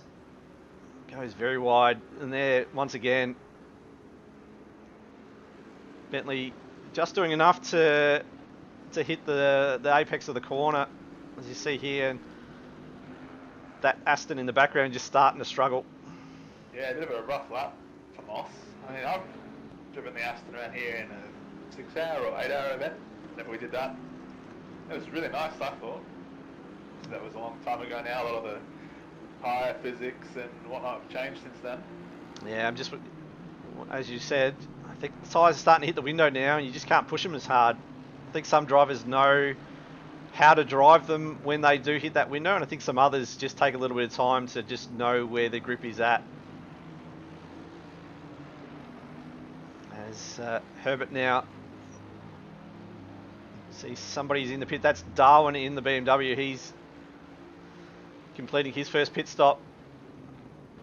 Meanwhile, Herbert is going to have a look on the inside.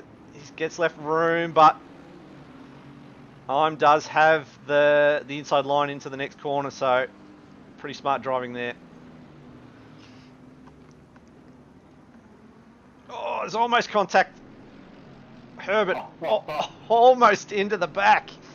Just as I was looking at something else, and I just suddenly see a conjunction of a Mercedes and an Aston Martin. Oh, just a bit of a slide there from Herbert. I think he wants to get past that Aston sooner rather than later.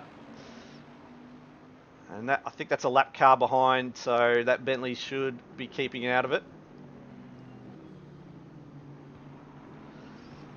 Somebody says that Reynolds is all over Baldwin as well as we watch these guys. So, Conan, can he get himself up into P3 in his first stint? He's coming alive, Conan. He was 3 seconds back from Baldwin about 10 minutes ago. Yeah, somebody in chat suggested that the Bentley may be struggling with their tyres at the moment. Maybe the Aston just doesn't have that issue as much. Yeah, that was scope. But we did see the yellow Aston really struggling with understeer, so maybe it's just a setup thing where some guys just are setting up their cars to be a lot more drivable towards the end of stints rather than having all the grip at the start.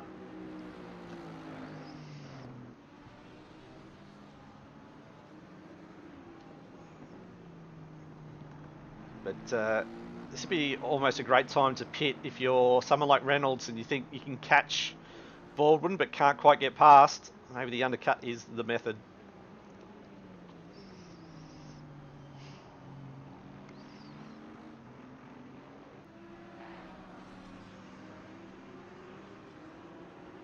So they go high up onto the curbs through the Schumacher S.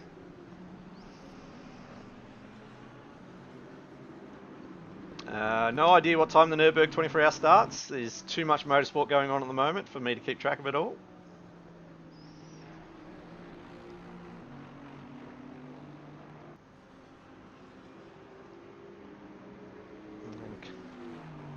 Conan just see how his last sort of sector goes. It seemed like he was right under the rear wing of that Bentley through the start finish, so might be able to, and in. So he's obviously listening to my stream and has decided he's going to go for the undercut, which is not a bad move. Yeah, it'd be interesting to see where he comes out on the track though. There's not a lot of free air out there. Yeah, there's a bit of a gap between 90 and 71 at the moment, but I don't think he's going to come out in time for that. Yeah, there's not a lot of open air gaps. See that's a nice blue McLaren who goes massively deep, and thanks to the camera change, almost lost a spot to the Ferrari, but we almost didn't see it.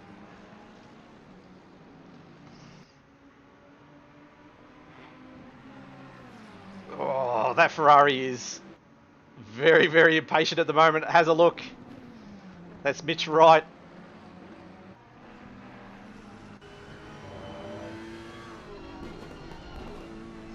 See once again that McLaren. That's Bushell, who's got 25 seconds of penalty, so they'll have a fair old stint in the pits. Yeah, that's always the depressing part. Sitting there, waiting for the penalty. It looks like Reynolds. Yeah. Lane ahead, right in the middle of this battle, not where he wants to be. No, this is not great. If he can just sneak in front of that Ferrari, he's not. He's going to be right in the middle of this sandwich. That is not ideal. Not what he needs, this undercut to work. He's going to lose out there as much as the McLaren. Yeah, certainly is.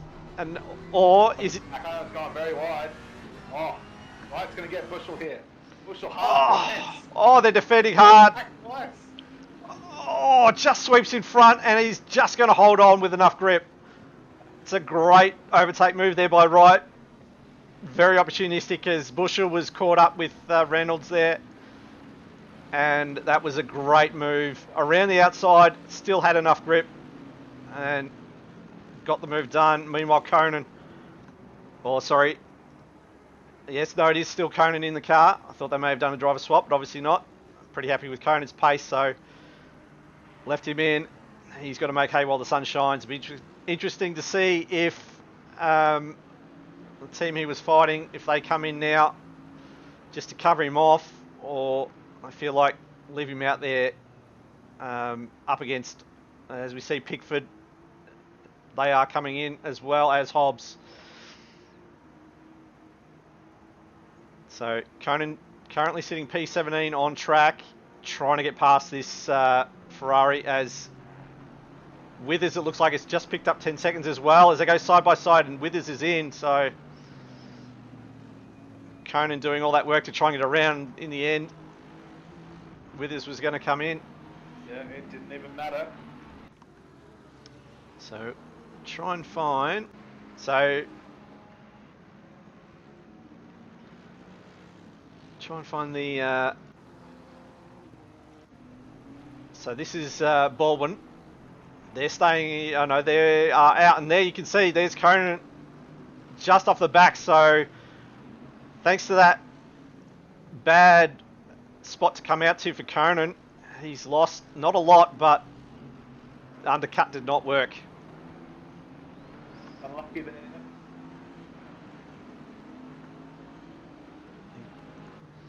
Probably just came out in amongst the hottest battle going on between three cars, and unfortunately just lost and couldn't put a quick enough lap together to get the overcut, or get the undercut, sorry, as looks like I'm now.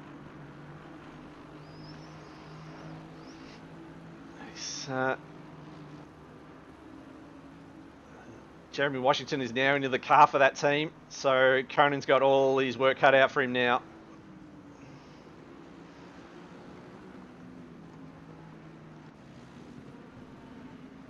Out in front, Boquida still 1.2 in front of O'Hara. Neither one has blinked yet.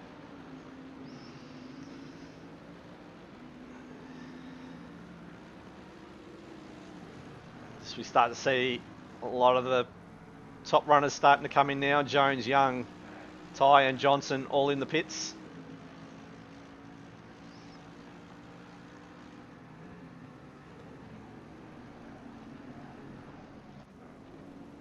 It'll be also interesting to see where Bone and Floyd end up, because they will be pitting out of sync. I reckon they'll be pitting in another 15 or so minutes, pitting on the hour mark. They'll have one stop left. So anyone who comes out behind them might have fresh tyres, but they'll be running on low fuel. So it's really good duo. Threading the needle. What a move by Geelong. Just Moses parting the Red Sea in front of him as there was a car just coming out, rejoining. What an absolute send from Geelong. It would have been absolutely... replay it. Wow, that's worth a second viewing.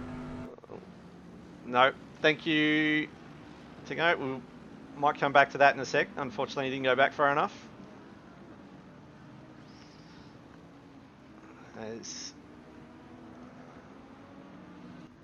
Yeah, I'll...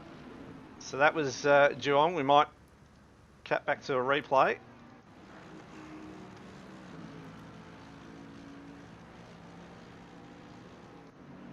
So here we go. So Geelong, as you can see, gets a great run out of the final turn. Is under the rear wing of Wright. And this will be a good view here. So you just see, I think that's a Ferrari, is it, coming out? Oh, an absolute send up the middle. Close. Yeah, great move by a duo. Very heads up move.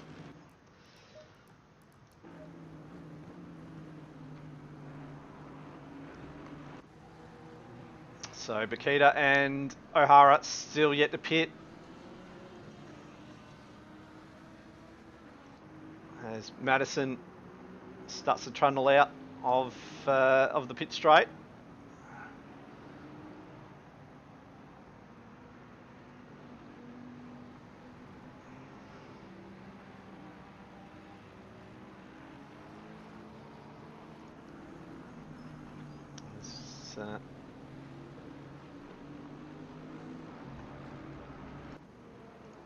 Just having a look down the field, seeing what other battles are going on.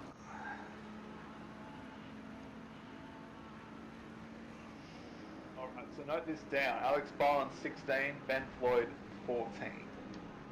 Yeah, so there you go, Alex Bone. Both, so Benny Floyd has 12 now, something will have. Yeah. So. Yeah, but as you mentioned, there's a car beached. Who's that? Yeah, who was that? That's car 59. 59. That is Madison. It's Madison. What is Well, it's James Vecchio, but Madison just exited the pits. What has happened here? And teleport straight back. Oh, this is absolutely. I wonder if there's been technical issues with somebody's hardware. Yeah, well, I mean, there must be. That's serious. Now you're locked in the pits for 2 minutes. Yeah, that's very unfortunate. So Herbert now, he's in the pits as we see. Or not. No. Okay. In, out, apparently. It's car 85. Oh no, that is Madison, or Madison's team.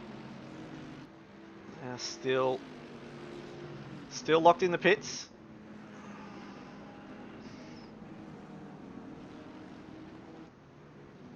So O'Hara has just pitted. And Dan Hunter's now in the car, and he's got some nice clear air around him. Yeah, that's what you want as Boquida now is in. So Boquida obviously sensing the undercut was on, immediately covers. You think he actually had about a second, 1.3 seconds, so just nail the pit box and you should come out in front. Yeah, certainly. It's their advantage to lose, really. Still feels like the slowest you'll ever go on a racetrack when you're trundling down the pit lane. So, as you mentioned, Hunter is coming through the S's now.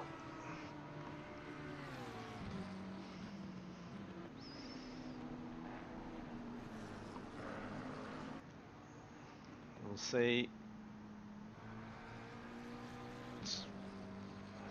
if I can get a little bit closer with these fresh set of tyres.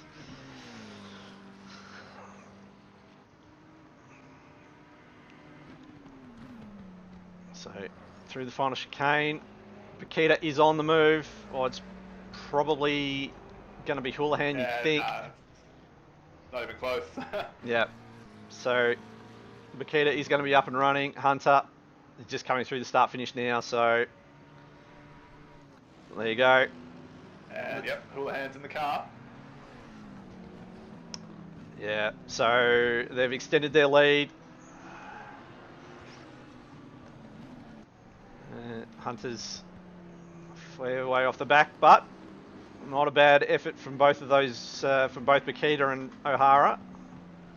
Just get the feeling if O'Hara could have got that move done early, could have taken the lead into the first round of pit stops.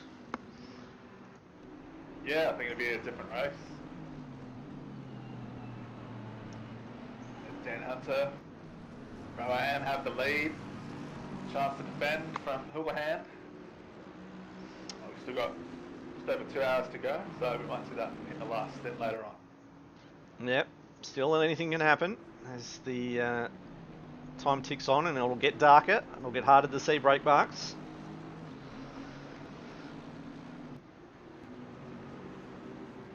As looks like everybody's fairly spaced out at the moment. Not a lot of battles that I can see up and down the grid. As Guinness is 7/10 off the back of Daj.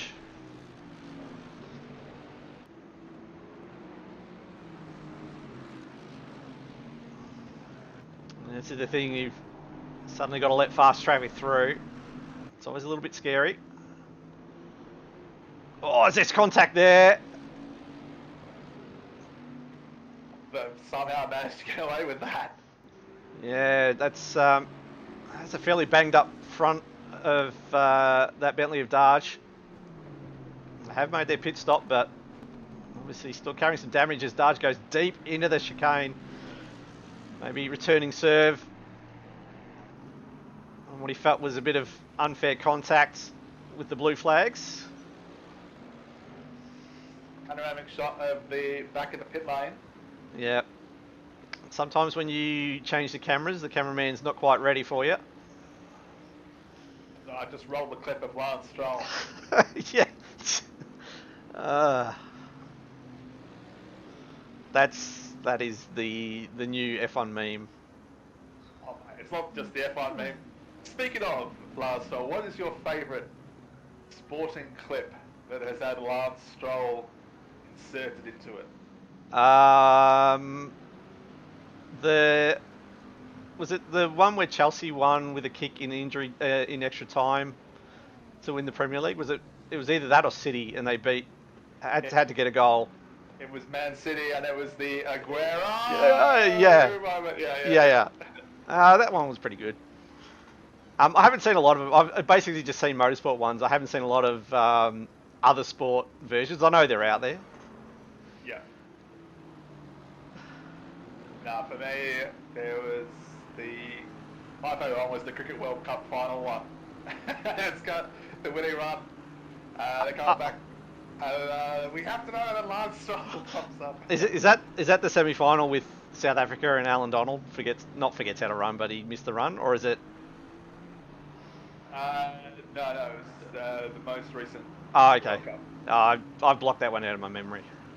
Yeah. So, Darge at the moment, looking like he's trying to get onto the back of McInnes. This takes slightly different lines through the chicane as Darge goes a little bit wide through the last corner. As Hoolihan starting to pick his way through the traffic. Jeremy Washington still managing to hold off Reynolds pretty well. Surprisingly, he left Reynolds in the car and didn't give him a break, but we'll see what goes on as we start to see a bit of potential mess going on here at the moment. I wonder who was that doing a massive sentence. So one of the Mercedes and a McLaren. I thought there's been a lot of Mercedes on McLaren action today in this race. Yeah. I mean, the McLaren's been a very popular pick since the latest sort of BOP changes. It's shown itself to be a very, very handy car. A lot of the top drivers are using it. Porsche from way back when. Oh, mate, yeah. Everybody was picking the Porsche. Now it gets there's not a single Porsche in the field, which, it sounds crazy.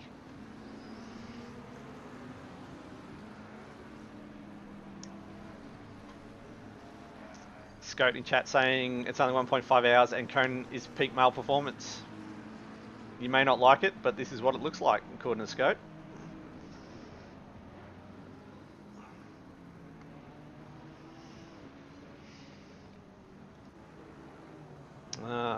So we do have a battle here. This is Kai Rudin on Ted Barrett.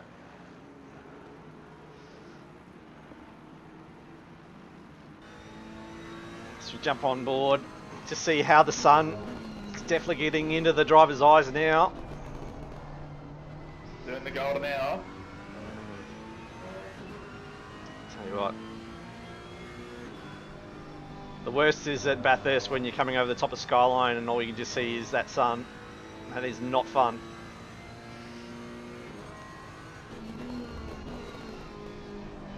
Yeah, that's not particularly fun. I mean, a few that aren't great.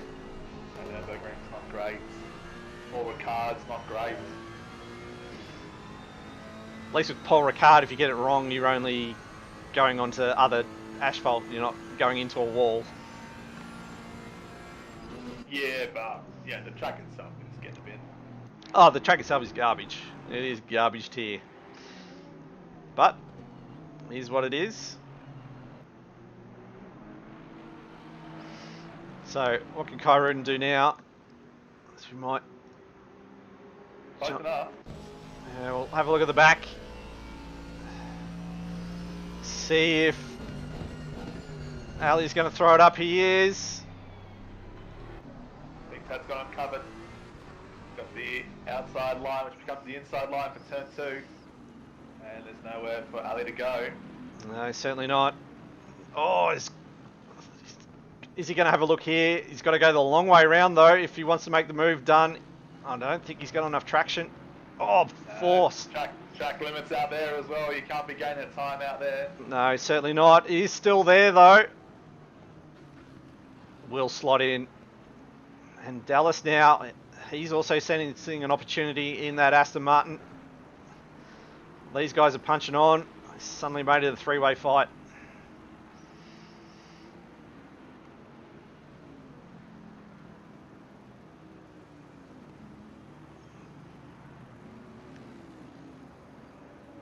Oh, something's happened to Barrett. He's awfully slow coming out of the hairpin. Kyrune almost into the back of him.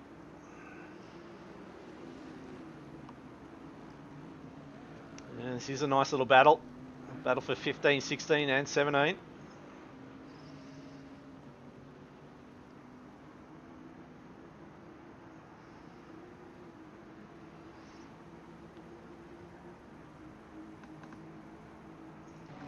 think the Ferrari would probably have the legs on the Aston. Probably would. I'm not sure what happened before, though. It just looked like Barrett had absolutely no go out of the corner, out of the hairpin. See Ali again, almost into the back of the Aston, as they once again go down in the main straight. And now Dallas is also showing the nose. I'm going to say I'm right on board with him, but the Aston's got terrible turbo lag in first gear, so you really need to avoid it. Second gear still isn't great, but you know, maybe accidentally shifted into first, and that would have just absolutely killed it. Yeah, true. Yeah, if you just click down. Oh, it's contact there as a round. Round goes Barrett. As Dallas picks up the pieces and will take 2 spots for the price of 1. Might just go back and have a look at that. So here's the replay.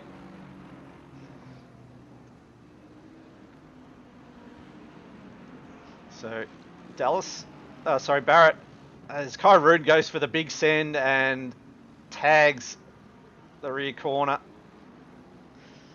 Did leave a little bit of room, did Barrett, but probably didn't deserve to have that happen to him. The old 2 for Tuesday special there for Dallas. Yeah. Welcome Raj and Ethan. Yeah, so we're on YouTube for ACC ESL. As Alex Byron, a man who was a casualty of the lap 1 shenanigans, suddenly finds himself in a battle for P11, 12 and 13 as Viney does the big old send into the chicane. And I think Alex knew he was either going to get punted or he was going to lose the spot. I think Viney was going to make a move done there regardless, as Byron is on fairly old tyres because he pitted lap 1, so he's been going the best part of an hour or so on those tyres. Yeah, he'll be pitting soon. He's racing these guys, but he's not racing these guys at the same time, if you know what I mean. Yeah. It's about picking his battles at the moment. He knows he'll have to make a pit stop very shortly. It's probably going to jump him down probably around the P21, 22 battle, I would think. Maybe a little bit further. But he's going to be out of sequence. So we have a yellow somewhere. No, it's up and going. That's good.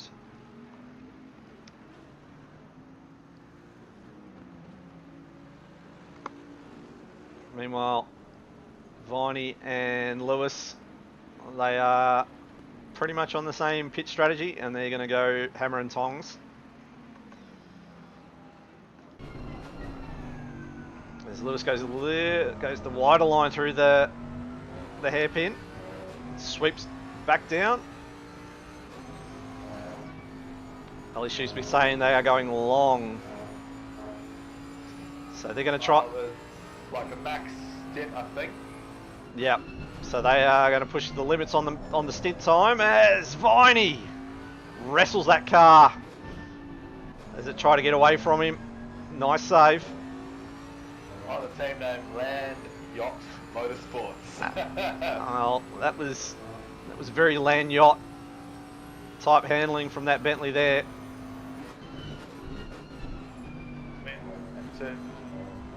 Back to sales. Oh, as Lewis goes immediately for the tight line and leaves Viney nowhere to go. But can Viney get a good enough run? I think he may have got checked up a little by Lewis there. Don't know if he's going to have a look. They're in equal machinery. He's going to have a look, show the nose, but I don't think he's got anything doing unless he can do a bit of the old switcheroo. Nah. He's going to let Lewis go wide.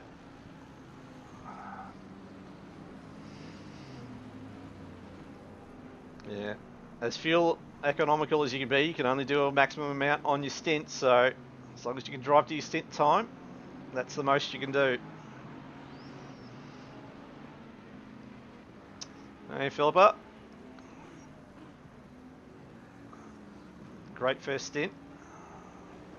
It looks like Hoolihan's doing the job at the moment. 12 seconds up from Dale Hunter. As they go side by side now. Can we see a move done at the hairpin? Can Lewis defend? No. Viney doing very well there and gets the job done. Just inviting Alex Bone back into this too. Although, as we said, he's not really in this fight because he's got to make a pit stop pretty shortly. He doesn't really want to get held up by them. No, certainly not. As now they've got some lap traffic that's not really looking and seeing what was coming. I think 75 is the max stint time. It is in the main Enduros. Correct me if I'm wrong, Mender. 75 is correct.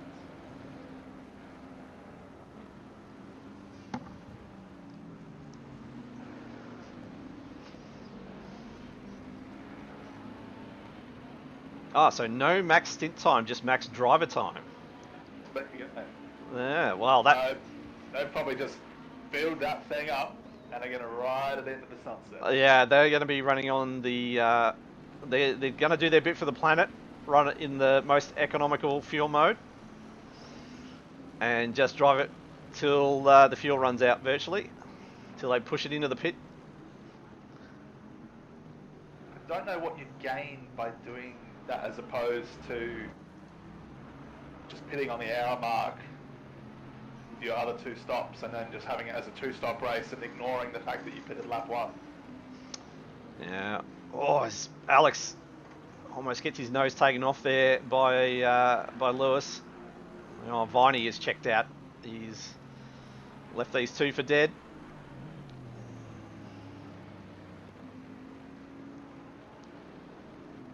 Yeah, there's also driver times, as Shoesmith points out, so there's all those calculations that have got to go on as well. I think at some point though, there's a crossover between the amount of time you lose on old tyres and low fuel modes versus going in for a pit stop, so... Okay, there you go. I didn't realise it wasn't possible to have one driver drive 2 hours and one driver drive 1 hour. So that'll be it then. Yep.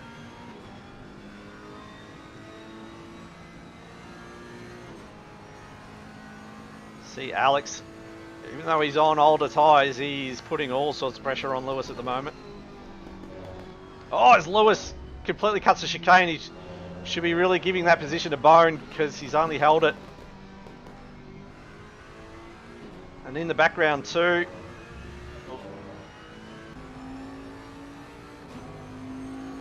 I think that's a lap car.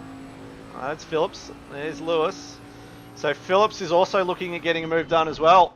Oh, it's contact and into Bone. Oh no, Alex. Oh, You feel so bad for him. He was an innocent bystander minding his own business, and then bang. Oh, Alex has had the race from hell.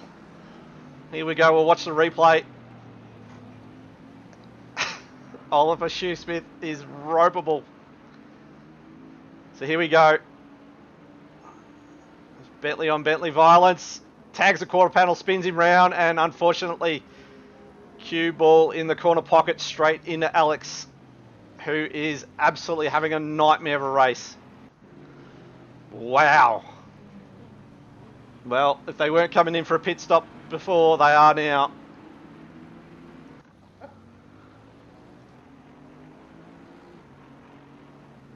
I'll tell you what, Ryan Juong has also managed to move himself up into P4. He's driving that well at the moment. We saw him do the massive send 2 cars for the price of 1. He's also got past Reynolds. That was a very strange incident. It looked like it was very minimal contact. Yeah, they were just... My liking between Phillips and Lewis. Yeah, unfortunately it was on the fastest part of the circuit, so yeah. the small amount of contact just has big repercussions. And unfortunately the worst of all was Alex Bone. There we go. Reynolds had a wild ride at the last chicane. So... Still... The last chicken. I knew what he meant. I didn't. It's the last chicken. Yeah, I knew what he meant by chicken. I'm not that illiterate. Just for those playing at home. But yeah, so he's 1.3 behind Juong, who's now 8.7 behind Washington. Currently holding down P3. It'd be interesting to see if Washington can catch Hunter at all. Yeah, he's been catching him. That gap, I think, was about 15 seconds at the pit stops, and they pitted just over 20 minutes ago, I'd say, around 2 minutes, 2 hours 10 remaining. It's down to 4 seconds now, so that gap just steadily, bit by bit, coming down between Washington and Hunter. As you see, Pat Oliver has, not Jamie Oliver, he's not racing. Pat Oliver's picked up a drive-through. It's never nice on debut picking up a drive-through. Yeah, he's had a lot of debuts. Has Pat really needs to get over that, that first race jitters. Andrew in chat saying had a shocking stop, so he's about 12-13 when we came out. So yeah, can happen. You drive pretty well for the entire stint, and then you just get it slightly wrong in the pit stop, and then you just hate yourself for it. I've done that many a time. Sit there as they push your car around, and then it goes up, and then it goes down, and then it goes up again, and you think, oh my God, hurry up. Or in some cases, they can't get the tyre off at all, and you've got to retire. Yeah, well, some say the tyre's still on the car. Yeah.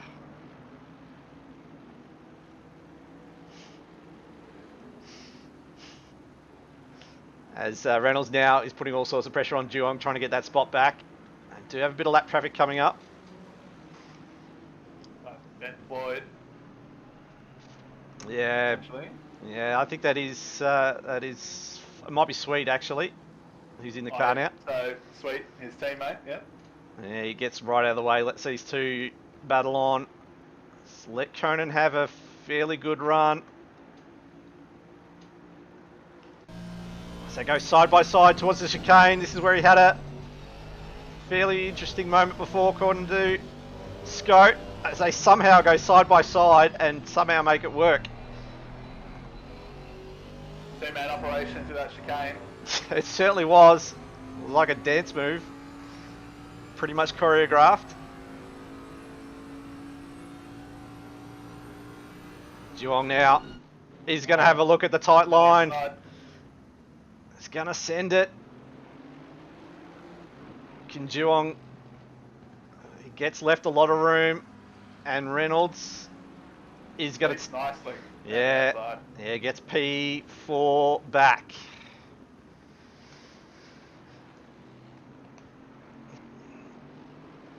Washington now has got that gap. It was 4 seconds behind Hunter. He's now got it to 3.3, so he's on a charge for that P2. Oh. Andy in chat saying he had a car right behind his pit box. So you just hate it when you come into the pits and you think, oh, I can't see the orange, flashing box for where my car is. And that's just so fun. It's so hard to judge. Yeah, it's unfortunately it's a part of sim racing as well as real racing, having traffic around your pit box when you don't want it. I'm not telling Andy how to do his job, but maybe you should have pit a lap earlier. That's all I'm saying. Say from up here. Yeah, I mean, I shouldn't be telling Andy how to do anything in regards to sim racing, but I'm going to anyway. Andy, you should have pitted a lap earlier.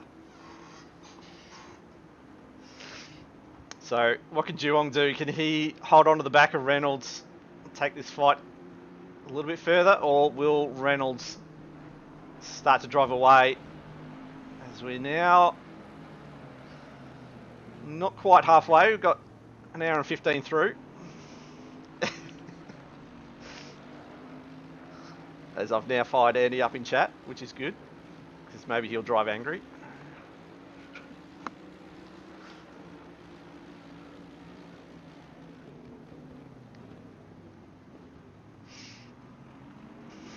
So wind is tailing off 6 k's an hour. Yeah. Temp down to 20 degrees as we approach sunset. Yeah. So it's dropped about 2 degrees in the last 20 minutes. Mate, I wish it was 20 degrees IRL where I am right now. That'd be nice. Yeah, it would be nice. A couple of weekends ago here, it was 26 degrees in the middle of May. I was like, this is incredible.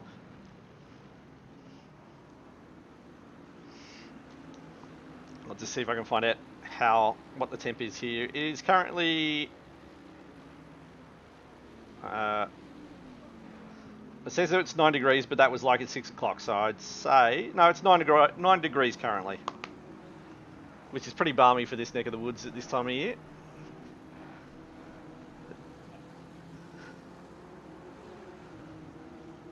So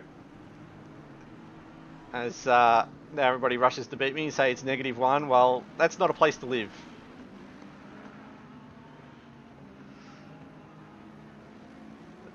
If you're... Alright, mate. Global warming will sort that out. Yeah. I'm waiting for global warming to give me nice beachfront property where I'm, 2 hours from the coast. That's what I'm waiting on. Oh, there you go. Simon Phillips has received a drive-through penalty, presumably for that incident we saw a couple laps ago. Yeah. So, I don't think was Phillips in the car during that incident? I'm not sure, but... Yes, he was. Oh, he was, so...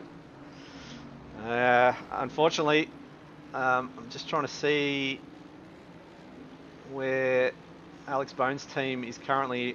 They must have changed drivers because I'm not sure. I think it's Shoesmith. Yeah, they're down in P29, so it has been a race to forget for Team Odyssey Racing Red. He's got a lot of clear track though. He's on the right side of the track. He's got a few cars in front of him, but a lot of the traffic is in Sector 1 and Sector 2 behind him. Yeah, unfortunately, they've still... It says they've only got to make one more pit stop, but you think they've got to make at least 2. This is the problem they've got. It depends on the time of the driver timer. If Shoesmith can drive out to the end with just one stop and only him having to drive, then great. I suspect what will happen is he'll have to pit with 10-15 minutes to go and put Bone back in the car, otherwise they'll invalidate the max driver time. Yeah, which will hurt. A man who was fairly impressive in his qualifying session, Jean-Pierre, I want to say Sonicus. I'm not sure if I'm pronouncing that correctly. Apologies. The initials, JPS. Yeah. Well, everyone loves the initials, mate. Anyway, he's putting all sorts of pressure on Rashidi, who's in the very white Honda. So coming up to the back of a bit of traffic, that's one of the Nissans. Sonicus now having a look. That's a dangerous spot to get to move done. So give each other room. somehow don't come to grief. Jean-Pierre goes around the outside. He will have the inside into this turn. Is it going to be enough? I think he is. Oh, great move. Finally gets it done after about 4 corners.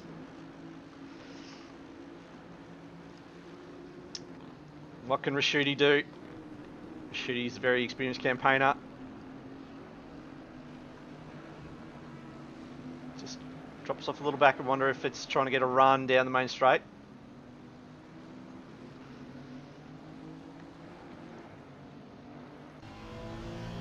It looks like JPS has got the legs down the main straight. This gets a bit of a tow from the Nissan in front. Just see close up. Does Rashuti under brakes? This is Lewis in the pits now as well. Once again, did have to serve that drive through earlier. Now he's back in for a stop.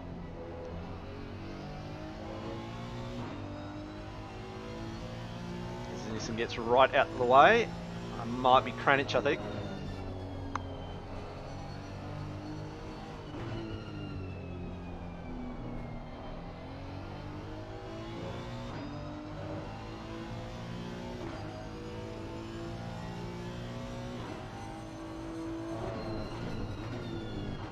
Yeah, might just, somebody said the battle for P2 starting to heat up now.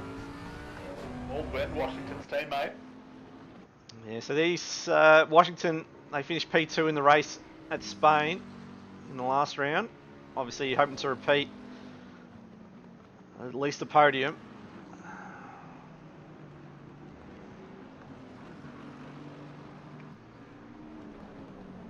Hunter, even though they do have Andy O'Hara as a teammate, unfortunately I don't know if Hunter's going to be able to hold Washington on for long, but as we've always said, it's one thing to catch a driver, it's always another thing to get around. Well, this is only part of the battle. For me, Hunter needs to hold up Washington as long as he can, because assuming Washington gets past, Andy should be able to catch and then repass Baldwin later on when he's back in the car. So then Hunter will then be ahead of Washington in the last stint. Yeah. This is But if the gap is, if Washington can get ahead and pull a big gap, then yeah, it's an uphill battle. Yeah. So there's a lot of stuff going in behind the scenes that the teams are talking about at the moment.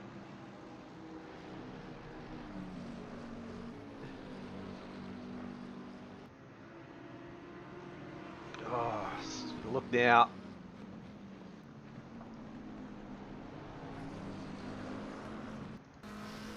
Look from the rear wing of Hunter as Washington is just filling his mirrors at the moment.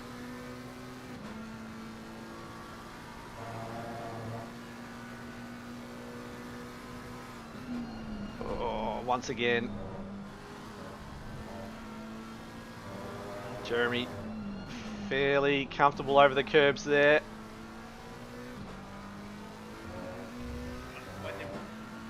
Multiple endurance races or special event races with us, Jake, I'll change my tune a little bit about you. Now, Hunter's going the defensive line. Jeremy's going to try and hang it around the outside and then get the inside run into the next one. Is it going to be enough? I think Dan's just done up here, but no. Oh, there's 2 corners though. Inside line. He's just got to break a little bit deeper and he's going to park it right on the apex. Great move there by Jeremy. Gets the move done. Moves up into P2.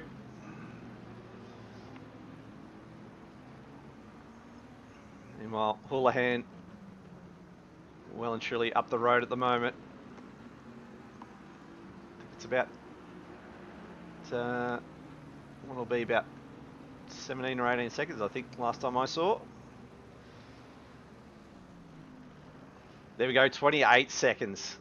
So these guys have been battling. Hoolihan just pumping out the quick laps. Yeah, certainly. And once again, it looks like Team Yes is on track. Meanwhile, Geelong hasn't fallen off the back of Conan. Reynolds still towing him around at the moment.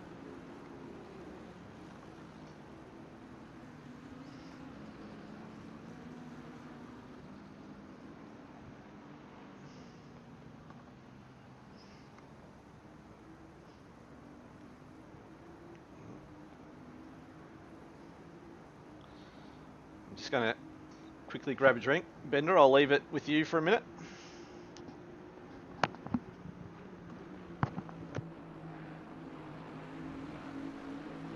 And he's gone.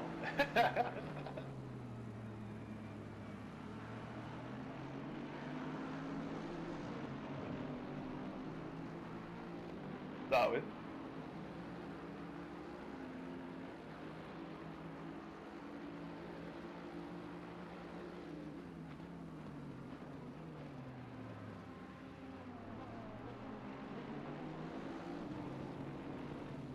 End at back time. Okay, yes.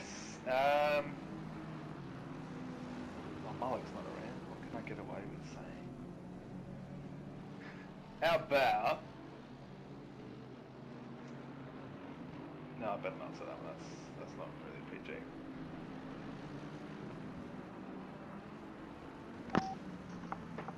And I'm back. Okay, you've just come back in time, mate, for the Bender facts. Oh, mate, I'm out again. I'll see you all later. So in 2019, climbers climbing Mount Everest left approximately 8,000 kilograms of poo at a single camp.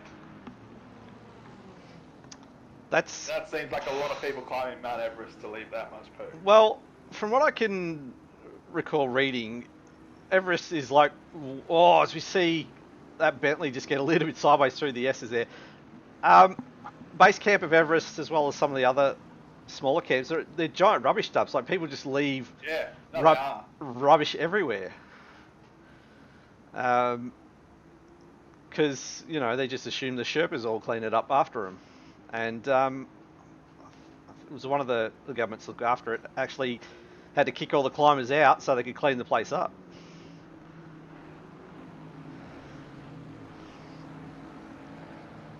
But yeah, it's a bit of a shame that people are going there and just leaving tents and oxygen bottles and whatever just lying around and not leaving the place clean. So it's a sad fact. I'm not sure if people are into recycling or looking after the oceans, but the Mariana Trench is the deepest trench in the world. It's in the ocean, and I think it goes 10 kilometers or 10. I think it's 10 kilometers deep. Yeah, I think it's deeper than Everest is high, or something like that. Yeah. A research team found a plastic bag at the bottom of it a couple of weeks ago. Well, I just left my bags at home and I had to get a new one. Yeah, but I mean, that's the deepest point in the world, and you're finding rubbish down there. How badly have we effed the place up? Yeah, it's not ideal. It's not great. I'm glad we're finally starting to look at it more and more. I think we obviously have a long way to go. Speaking of a long way to go, just about to hit the halfway mark of this one. Let's start to have a look and see what other battles are going on. I think this is all lap traffic at the moment. These guys are all fairly spaced out. I'll tell you what, who isn't spaced out? Corey Sweet, who, as we mentioned earlier, his team was involved in the lap 1 incident, where I think he was in the middle of the sandwich.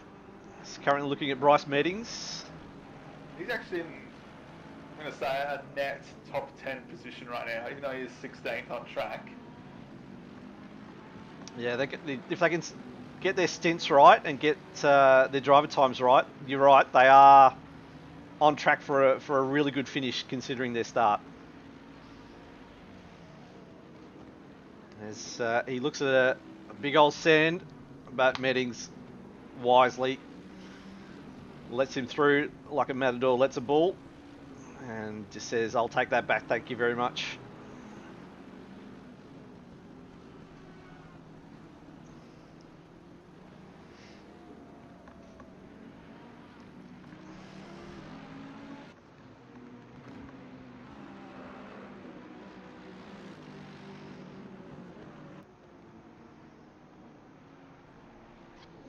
So Sweet's obviously got to try and get a move done.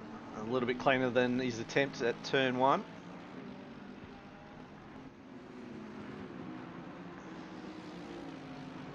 Again, Bryce Meddings, so it's not going to be an easy pass. No, certainly not. Must say I do like the flashes of blue on the Sweet Floyd Racing team.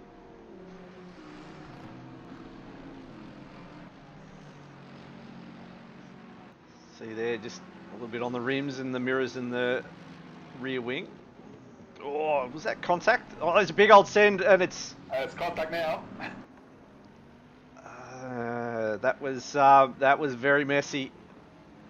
Might just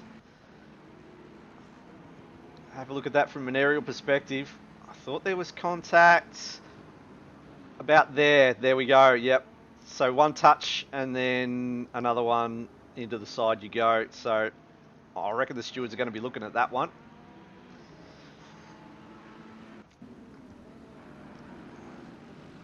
That's yeah, that was a pretty clumsy move, I want to say. Yeah, it was the move out of desperation. As Geelong now, he's in the pits. That seems a bit out of sequence for me. I feel. No, this is roughly about when the second round of pit stops would start, and then you'd have the third and final stops about 40 minutes to go. Yep. Well, on the back of the Reynolds car, so I'm wondering if they thinking of a bit of an undercut.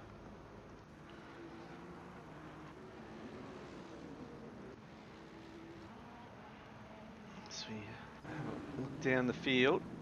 So Doug Ryan Anderson, currently in the Thick Dog Racing Mercedes. I'll tell you what, the lights on that antenna just make that antenna look huge. I kind of like it. I mean, I do like it, but it just seems out of place on a on a car that you think, trying to be aerodynamic, and then it's got this big old wang sitting on the top of it. Yeah.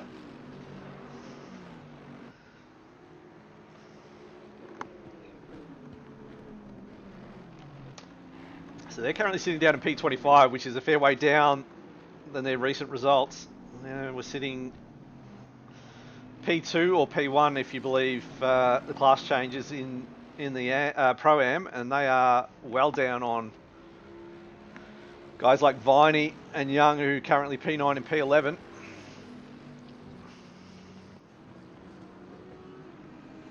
Currently holding off Rosh McMahon in the Bentley behind.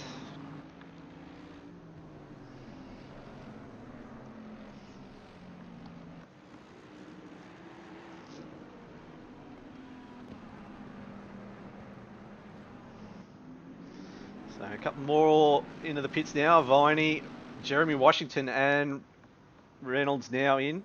Obviously Reynolds covering off the Geelong team. Yeah, so I imagine we'll see Scotty Blair in the car now. Yeah, Conan's, you think his work for the day is almost done. He started the race and has been in there the best part of an hour and a half. And there it is, Scout. Now unfortunately he's got the situation where I'll be commentating him racing, and he knows how well that goes for him usually. Not a good outcome for him. It's a couple of times now. He's unfortunately, and usually through no fault of his own, must be said, it's just bad things have happened to him. Meanwhile, O'Hara is now back in the Odyssey Racing pink car. Oh. As Suma. Well, Scotty Blair, 15-second time penalty. Oh no!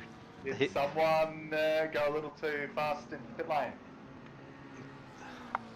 Is it a 15 sec for a pit lane, or is it a drive through? Yeah, pit lanes get converted to 15 Oh, seconds. yep. So Scout, I didn't even curse him this time. He's played himself. Let's see, max out 726 PS. Yes, that's for me. Yep. Yep. I don't know. I'm not sure what Malik broadcasts at, but I sure as hell wouldn't be able to broadcast at 1080p at 60. Also, hello to Big Feed, who's now in the chat. Suma, welcome to the broadcast, mate. You've just watched Scope pick up a 15-second penalty on his out of the pits for his first trundle.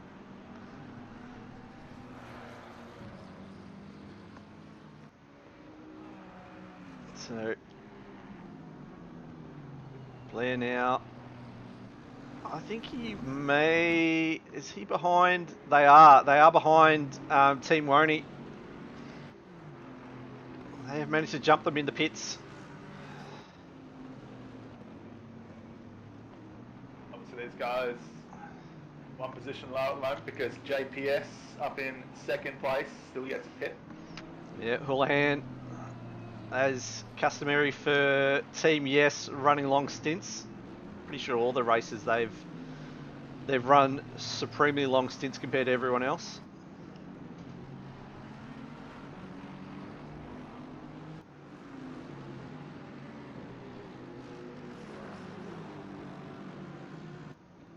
So, Scotty Blair, unfortunately, when he will have to pit again, and he will have to serve a 15-second penalty as he manages to clear a little bit of traffic.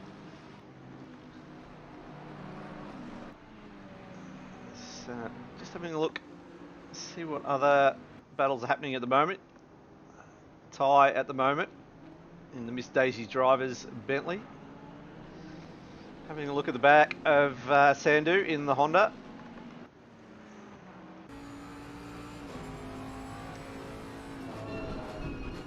Oh, a little bit deep there into the hairpin. Raj would have seen that Bentley get really big in the mirrors there. The headlights getting closer and closer and closer. Yeah, it's does spook you. Like an app. McInnes also picks up 15 seconds. So that's for a drive through speed in the pit lane as well. And Dallas has picked up a stop-go 30. Yep, so we'll get converted to 15. Another one speeding. Yeah. So, a couple of guys getting caught out, not engaging the pit limiters correctly.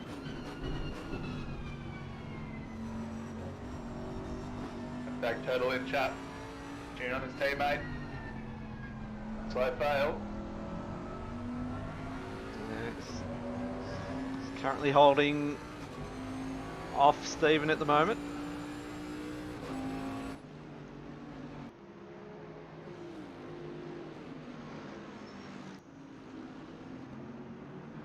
Yeah, and there's a big gaggle of cars now. Basically P20 down to P23, all within touching distance. Oh, there's a bit of a wiggle from the Bentley there. These guys have all pitted, so they should be all on fresh rubber, so the only thing could be tyres are not quite up to temp yet and up to pressure. Track's down to 19, hasn't dropped a whole deal. Sun has just about set now though, so I imagine come the last stops we might see track temps down about 16 maybe. Loud Howard in chat saying pants are sweaty. I'm not sure that's how the Eminem song goes. Just the uncut version.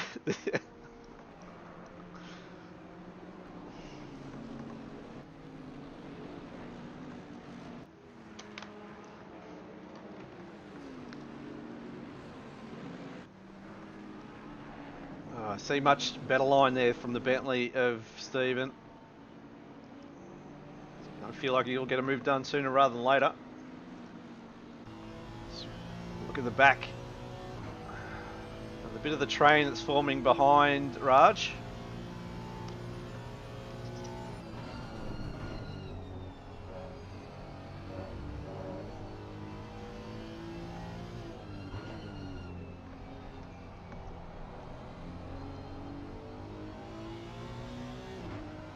You can do it, Raj, I believe. Got faith in him. He's a very good driver, is Raj. Very experienced. Just starts to cover across as he forces Stephen to go a little bit wider. There's a bit of a Senia. I think that's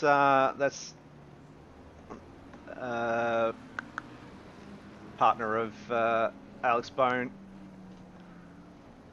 Stu Smith, yeah. Stu Smith, yeah. So back in the top 20, just. They are. Just going to spend it there. Yeah, it was for a second there. These guys are radically out of sequence compared to everyone else. True, no faults of their own. Unfortunately, they've had an absolute nightmare of a Nurburgring endurance.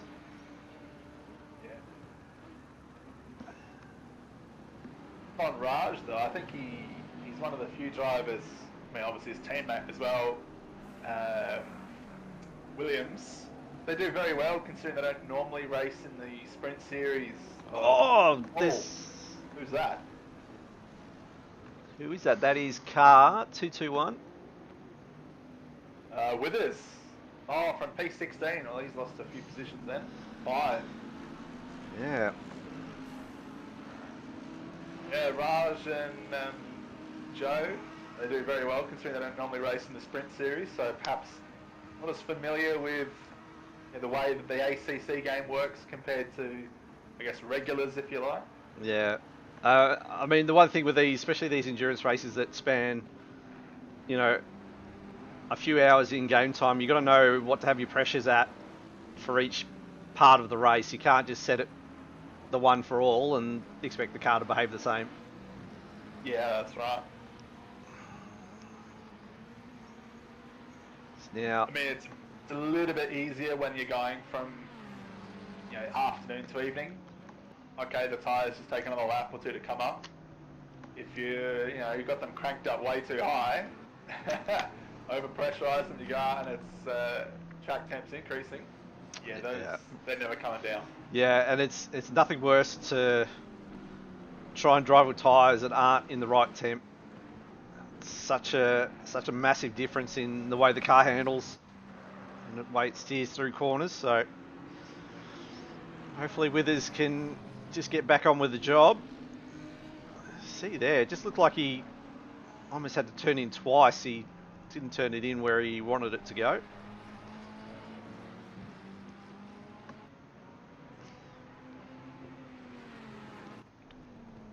So Andy O'Hara now, he's right on the back of Jake Baldwin. He's going to have his hands full trying to keep that McLaren behind. Oh, Jake, here's your chance to prove me wrong. Yeah. See if Andy doesn't get past you. You talked a big game in chat before, Jake. Now is your chance to put up or shut up. As Boquida now is 31 seconds down the road from these two.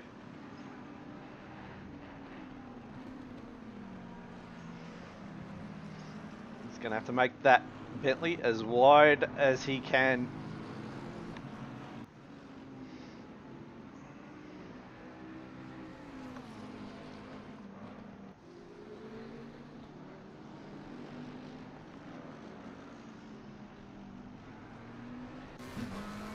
Where do we think most common opportunities are? Sure, there's going to be into turn 1.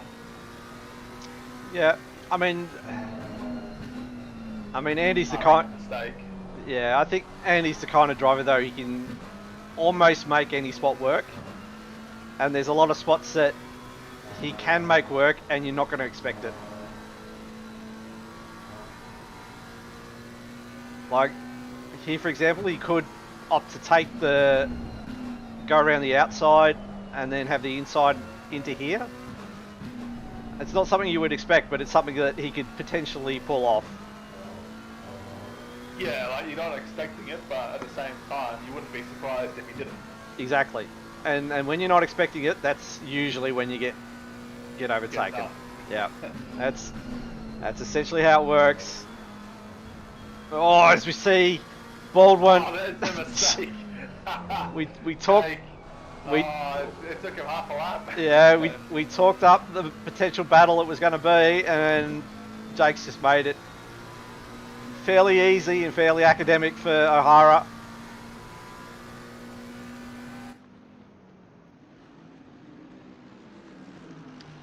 Mind you, Baldwin, he's going super wide there. I wonder if he just went too deep into turn one there. I thought for a second he's somehow managed to climb right onto the back of O'Hara, but O'Hara now going to try to build that lead over Baldwin as much as he can.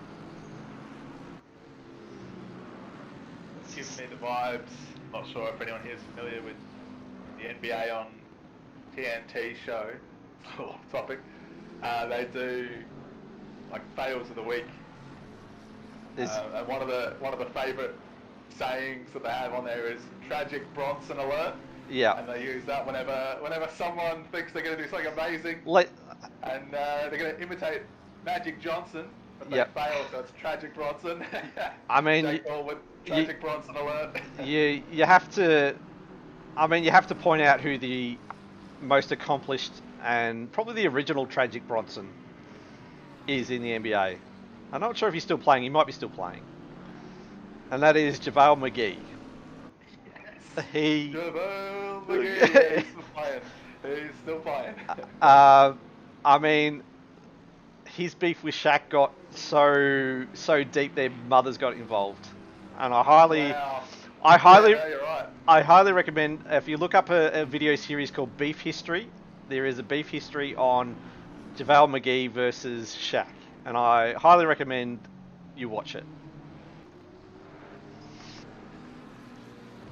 Yeah, that's what I'm going to be watching after qualifying tonight. Yeah.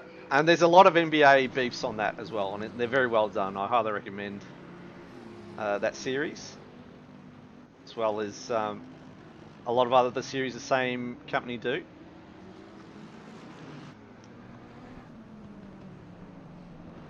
Shout outs to people who remember Bronson from Around the Twist. Just an FYI. The only Around the Twist episode I remember from a kid is that one where I forget who it is, but it's the Magic Tree episode. Okay. And the dude pees on the tree, and then he becomes like a magic tree or something as well. Okay. Or he falls in love with the magic tree. I don't know. I mean, I read some of the books as a kid growing up. So the episodes I remember are the one where there was a clone of the sister and they used the clone to cheat, win a race. And the one where the guy gets something that makes all the girls kiss him. But it's like every female. And it just goes on from there. That's about all I can remember. I mean, the show is the best part of 25 plus years old. Yeah, it's a fair way back.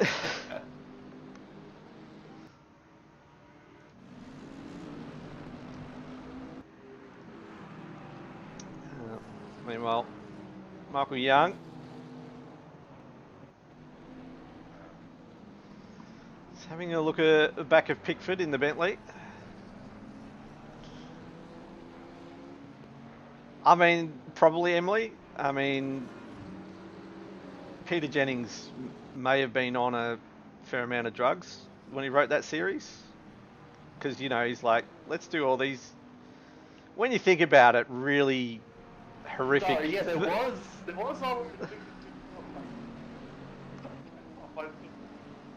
Sorry, you cut out there, Bender. It's one where the dude got pregnant, yeah. Yeah. I mean, things like that. And yes, we're going to market it as a kids show. We're going to market the books to kids. Oh look, it's 2021. Dudes can be pregnant, sure. Sure. Oh, just watch that Honda around the outside as they approach the chicane. Somehow Wow. do not make contact and make it work. Wow. That was a great move. How did that not end in tears? Might watch a replay of that one. So you just see Tuck's right behind, trying not to give anything away, then pulls alongside. And they're almost dead level. Honda's just a little bit in front, and this is the dance. I don't think the track limits were involved there at all either. No, that was a clean move. Great racing between those two. Great respect as well. You need that to make that move happen. Yeah, that's a two-man pass, that one.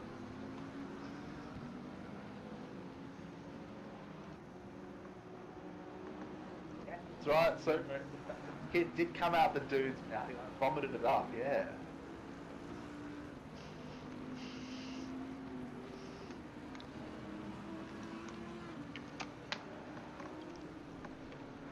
Strange show.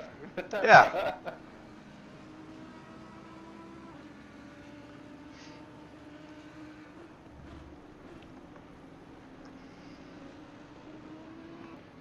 So, light's starting to take full effect on the front of these cars now. Is it starting to get fairly dark? Yeah, it's sort of why it's sort of come up again. It's now on Netflix is Round the Twist. As Marcus shows the nose, and unfortunately he's upset the car and it's gone straight across the chicane. You know, Raj is biting back into this battle as well. Wouldn't want to make too many mistakes like that. IB Racing.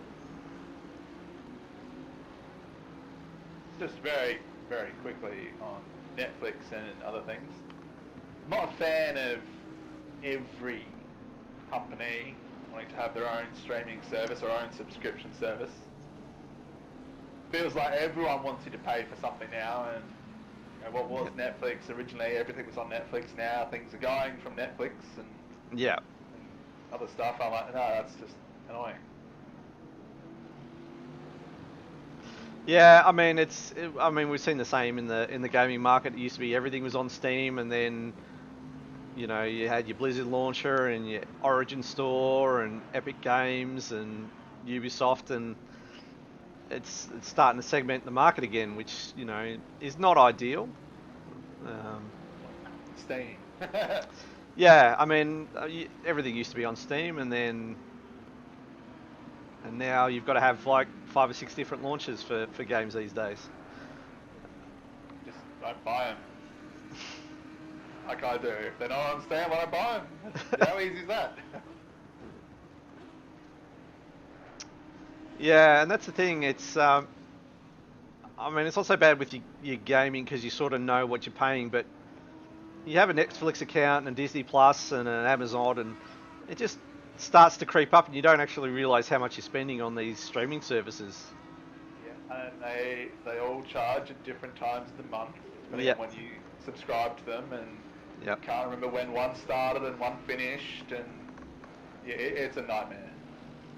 Yeah, I think at some point there'll be a bit of a backlash against the different amount of stream. It's either that or Disney just buys everything and it all goes on Disney Plus. It just comes full circle, but just on Disney because they own everything. Disney, yeah. I mean, either Disney or Amazon. Like, I mean, sort of you think about it, that's how the sort of free market will work. The bigger fish keep getting bigger until there's only one fish left. Yeah. And then in theory that fish should die because it's not a food to eat. Well, yeah, or it's, you know, just becomes too big to fail and everybody's going to be on it, otherwise nothing gets seen.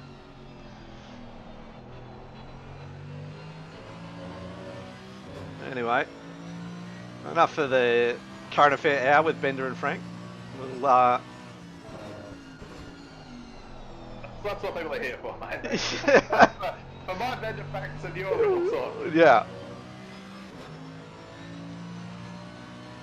I mean, I can easily just turn ACC off and we can just talk to the stream for the next hour and a half, hour and 5 minutes, sorry. But I'm pretty sure Malik will get a little bit angry. Just a smidge. Does YouTube have a hot tub category? It doesn't matter if it does. I think if we did it, it would get yanked. Like, it would, nobody wants to see that. Tell you what, Marcus, he definitely would like to see Stephen in his rear vision mirror, as he goes a little bit wide to Stephen. Is this an opportunity for Marcus to send it down into turn one? No, it looks like the Bentley's got enough poke down the main straight. And once again, they hold position through this fairly decent complex where you can get a move done, but it takes you 3 or 4 corners. Yeah, that's why I really like this first complex. It reminds me a lot of Malaysia. Yes. 1, 2, 3, and 4 there, where you can really just go inside, outside, and switch back, get some moves done. Great wheel-to-wheel racing. Yeah, which they sort of try to replicate with China, but it just doesn't work. No, it really doesn't work. You just can't hang on around the outside well enough. No, especially with the elevation change and the camber of the road, it's very hard to do a similar thing. Yeah, Malaysia was a lot easier for sure.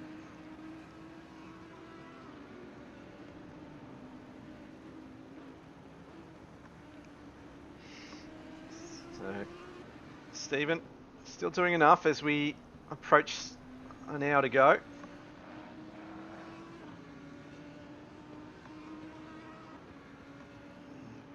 So Sweet, currently in P14, has done their last pit stop. So it'll be interesting to see if they still need to do another one, or are they going to hold on and potentially salvage a really decent result. Floyd, if you're around, get in touch and let us know if you're going to be back in the car, or if Corey's got the driver time allowance to drive it out to the end. Otherwise, that's looking like a top 10 result if they don't have to stop again. Yeah, certainly. Yeah. Where are they? They're 11 seconds. Sorry, they're 0.3 off the back of home, as we might actually jump to Sweet Floyd Racing.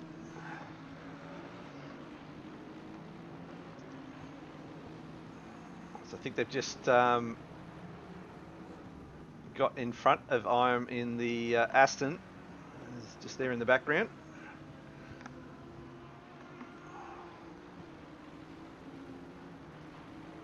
What would be nice is if we had a spectator update where we could see driver times that they've each used. I'd just like driver position updates to be more than just every sector. I'd like that as well. I mean, I'd like a lot of things. I'm sure Mullock has a wish list from a broadcast perspective as well, but yeah. I mean, it just baffles me that there's that many different sim racing games out there. None of them have nailed the spectator UI. Yeah, each like do different things well and other things poorly. Yeah, I think companies are still sort of just understanding how crucial the broadcast aspect, especially of racing titles, can be now. I think the pandemic lockdown and the way that sim racing kicked off during that period is probably opened up a lot of eyes, and I think it'll take a while, but I think implementing broadcast functions to make the game look better and to make it look more professional, I think that's going to be something that gets looked at a lot more as we see Anderson absolutely get sent on by McMahon. McMahon somehow made it work. Yeah, I didn't think he was going to pull that up. No, absolutely stopped almost dead in front of Dog Ryan, who's now looking like he wants to return serve. Oh, looks That's one way, a bit no. naughty there from me, I reckon. Oh, it's so close. I reckon he was close enough. Then McMahon needed to leave him a bit more space on the outside there. Yeah, did force Dog Ryan through the grassy bit of the chicane, so you'll be a bit upset about that.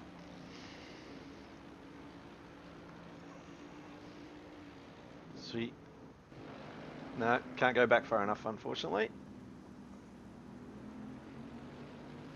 Just caught the tail end of that.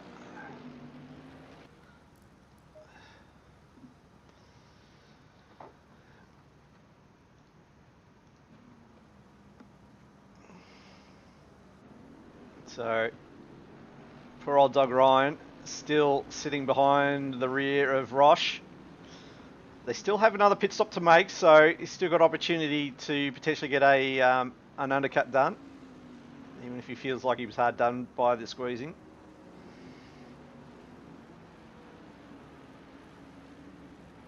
Yeah, still an hour to go. Plenty of time left to get that move back, or that position back rather. Just trying to see where this is. Newman is getting the flash of lights from Sandow, I think. I'm not sure what that was about.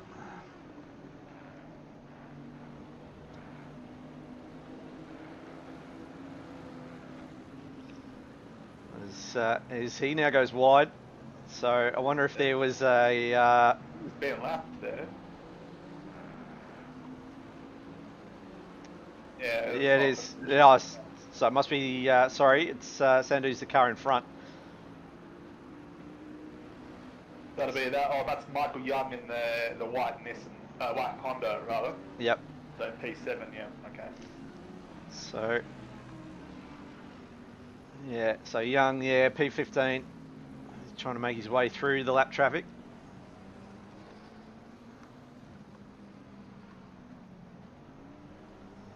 So you see Oliver Shoesmith currently sitting up in P19 now with one pit stop, so they could still potentially land in the top 20. Even with all the horrible luck they've had to get a top 20 out of today, I think you'd pretty much take it. And they've got still a fair amount of time. The cars up in front, up to about P15, are all gettable. Yeah, you just feel there was a lot more in this race for them than top 20 finish though. Oh, I'm not saying if they'd want that at the start of the race, but if you were to ask poor old Alex when he got hit the second time into turn one, say, well, you could potentially finish up to P15, he'd probably take it, I'd reckon. Yeah, that was just so unlucky. Yeah, I mean, as an absolute innocent bystander, you know, professional pool players couldn't line up a shot that unfortunately got him into turn one. Just calm the abuse towards professional pool players. I didn't abuse them. I said they couldn't make that shot. It was so unlucky. Okay, I reckon they could make that shot. Not with a car, they couldn't. With a cue ball, maybe, but I'd like to see him try and do it with a car.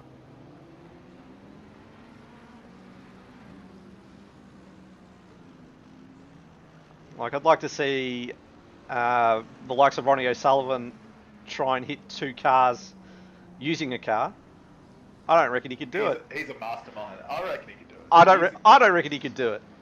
Have you seen some of the ridiculous shots? Yeah, with a cue ball, yeah. With a cue ball and a stick, he's fine. Give him a car, and I reckon he struggles. Same principle though, like, you know, mathematical, you know, function of the brain, judging angles, speed, trajectory, all that sort of stuff. So I reckon Nah, get a bit of transfer. no, I'm not backing Ronnie.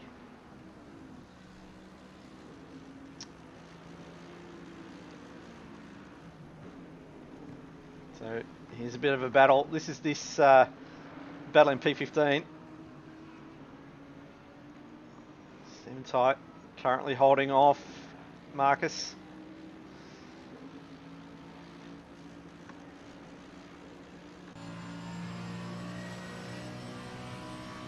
See there, IB racing car taking a much tighter line through that kink. So obviously feel like they've got a fair amount of grip still. And there we go. Stephen has gone wide through the last corner. It's going to be on here, I think. Yeah, this is the chance for Marcus.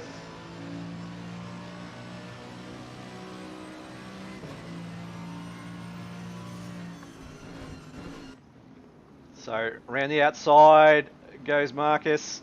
He's got to hold on here because this is a move you get done in 2 or 3 corners, not on turn 1. Nah, door shut. So just not enough grip around the outside as they make their way past some lap traffic.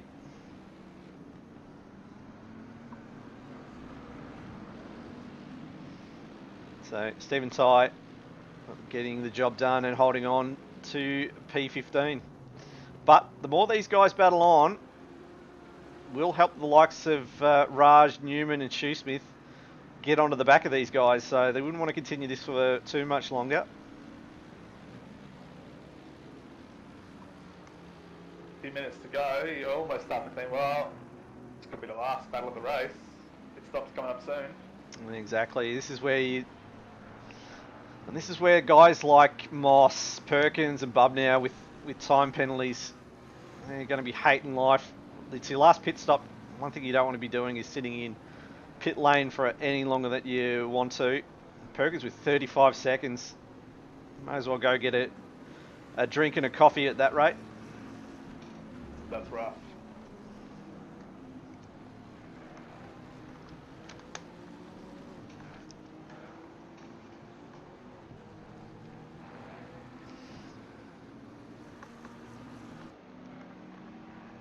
So Newman now.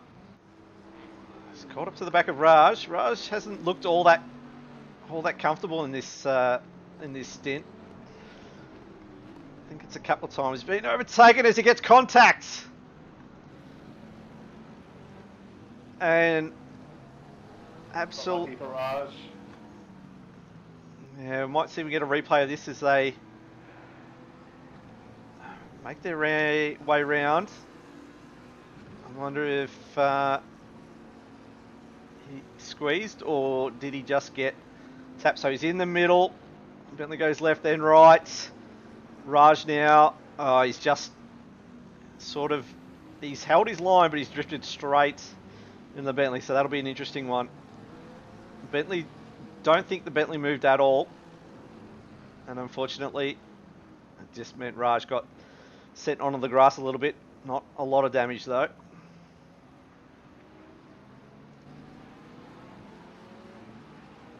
What this has done is Shoesmith now is caught right onto the back of Newman.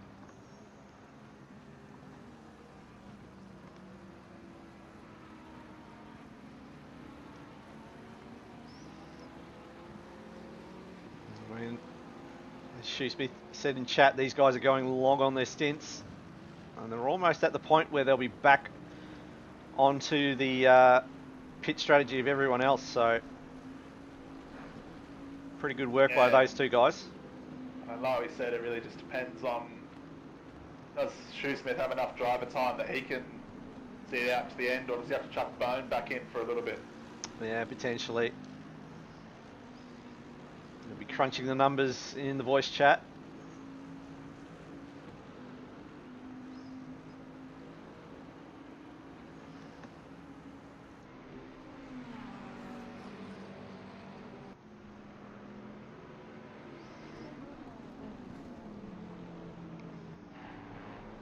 But this is the point where you can start looking at as we see a yellow flag for car. 58. Up now. That is above now. So he's got 15 seconds in the pit stop.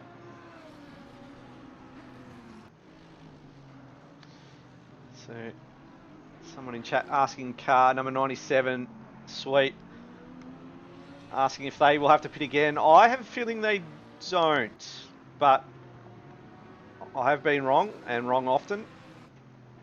Yeah, I mean that's the question. We haven't heard from Ben Floyd.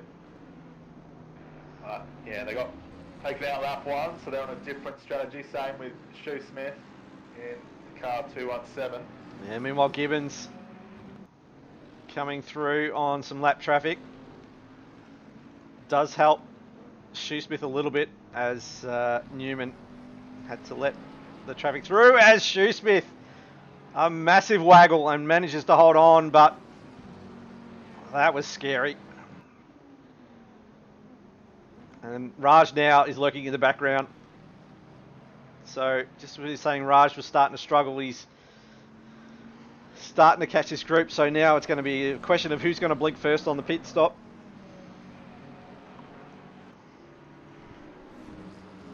Yeah, just under 50 minutes now. I really expect anyone in the next 5 or so minutes. I think that's when it will start happening.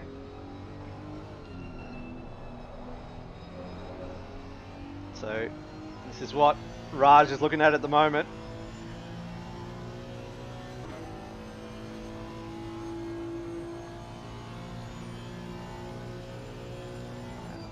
A little bit of a look from Raj as he negotiates his way through the chicane where he had to go a little bit cross country earlier.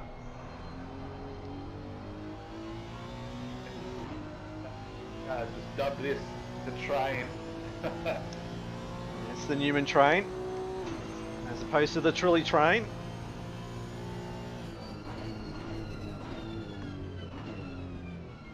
I wish he'd never let Hamilton through on the last lap, last corner of Brazil. No way. I wish Glock never had an engine problem, but yeah. but here we are. Well, yeah, not truly. Yeah, no. It's the famous Toyota driver. Yeah, it's the famous line is that Glock.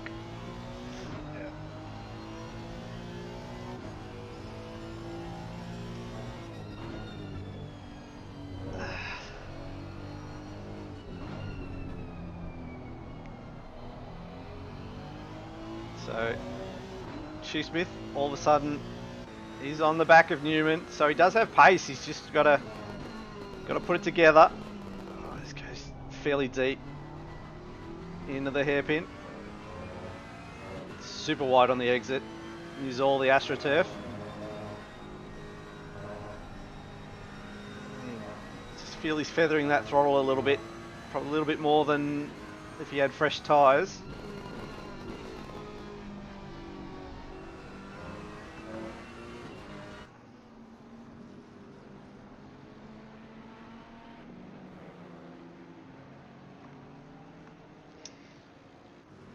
So,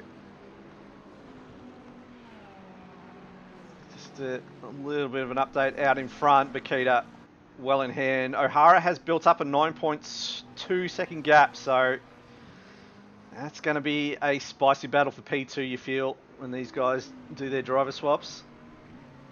Yeah, so it all comes down to how big's the gap going to be when O'Hara gives the car back to Hunter. Yep. And that 13, 14 seconds last time, and Washington caught him. Yeah, exactly.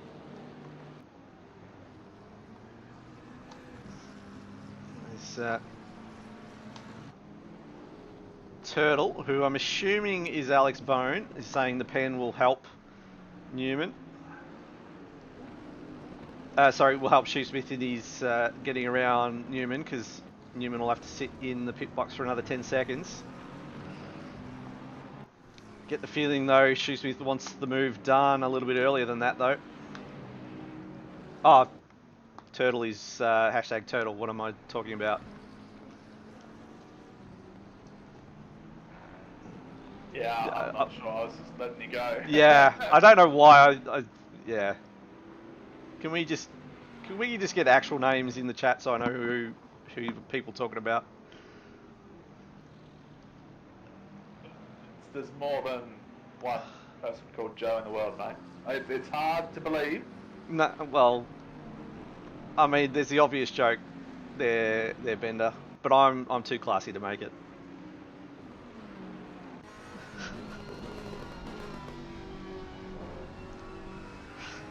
Speaking of jokes, So, did you know? oh, Shoesmith. Oh, no, he's lap traffic. Yeah, I thought lap it was Sandu for a second there. I'm going, geez, that's a bit of a leave. The oldest recorded joke is from around 1900 BCE. Yep. It's a fart joke. Of course it is.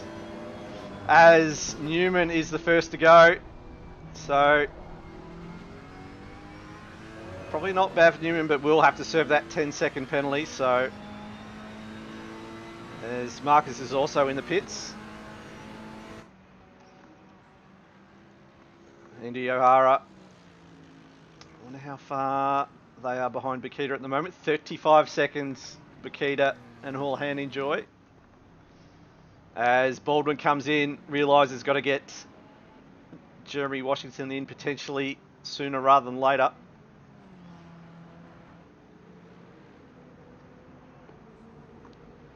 And we'll see you out on track. Hashtag.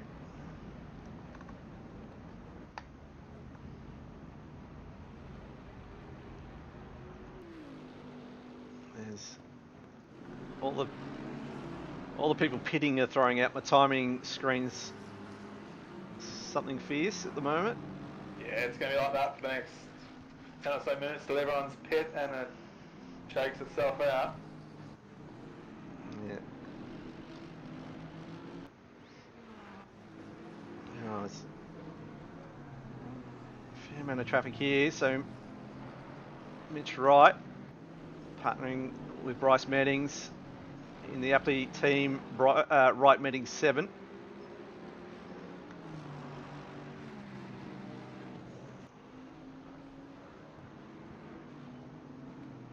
It's Honda behind is a lap car. Well, car I think about to lap. That's Rashuti, I think. He's in that one. Yeah, he's partnered with Michael Young.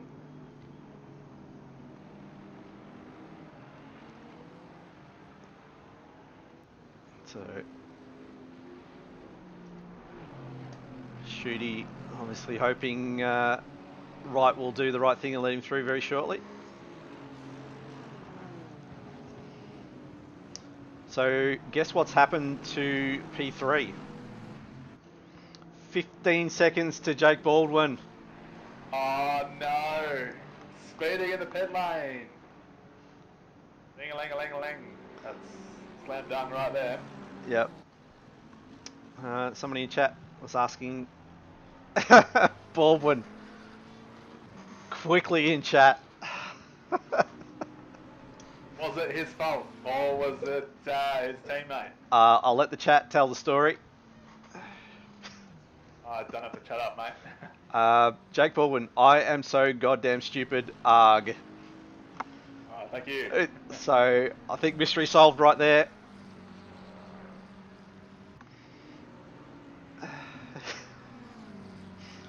Well, that has put a little bit of a dampener on Jeremy Washington, who now not only needs to pass Odyssey Racing Pink, but also needs to get 15 seconds with 41 minutes to go. That is a tall order.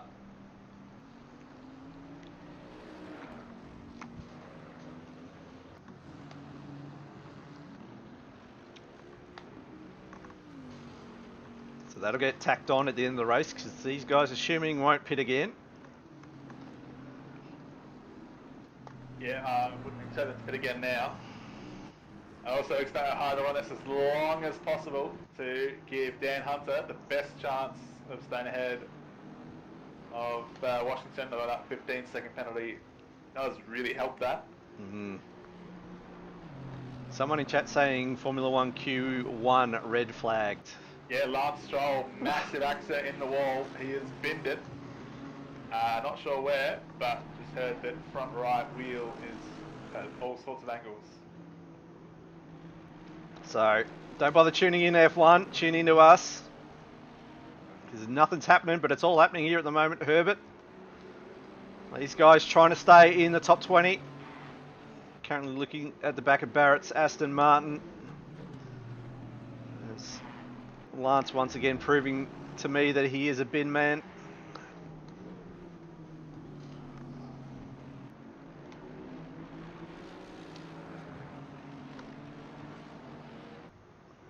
So Herbert letting the Honda go.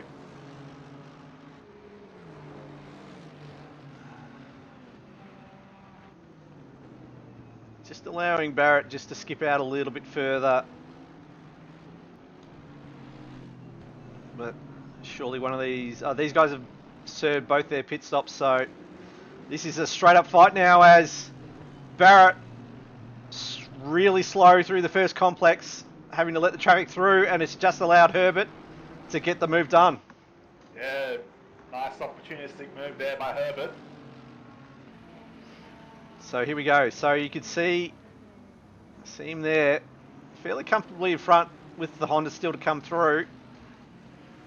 But slow around the outside, right onto the marbles, and absolutely no driver, and just an easy send there for Herbert. Holds it, will sweep back in front, great move.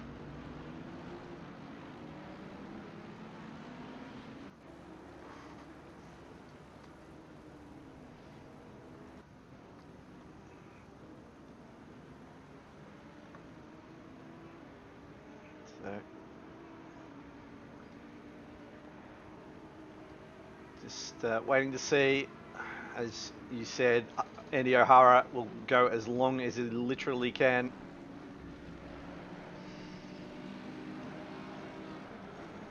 Oh, see how Mercedes missed the brake mark there. Just manages to pull it off. Sorry, cut you off there. No, it's all good.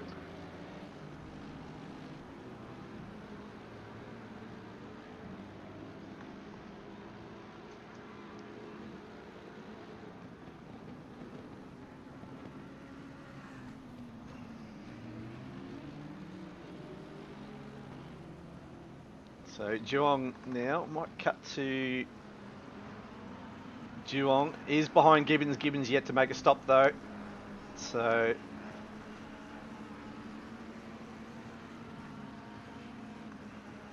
Gibbons in the Racing Pride.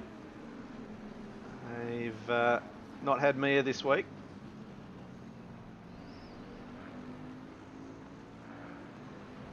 Also, been a nice effort by Juong. He was battling with Reynolds. Of course, his teammate Scott Blair, he's now dropped there by 20 seconds. So, yeah, I say Reynolds, he's only had an hour of practice, but he's come in and he's showing up, the main man. I could have told you that. You didn't need to tell me that Scott was going to get outpaced by Reynolds. But is what it is. They've got an uphill battle now to challenge Juong. No doubt Scope will probably have to take it for the last one because Reynolds drove literally half the race.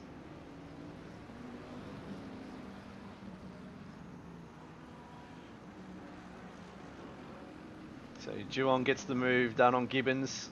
I think Gibbons will be pitting very shortly with 36 minutes to go.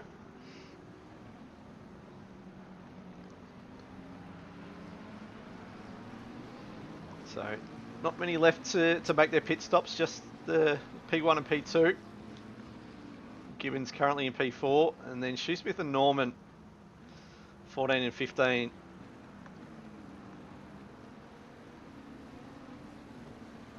Yeah, it's all just petering out a little bit. I mean, we're waiting to see if Corey Sweet has to stop again, if Shoesmith can make it to the end, although he's going to pit.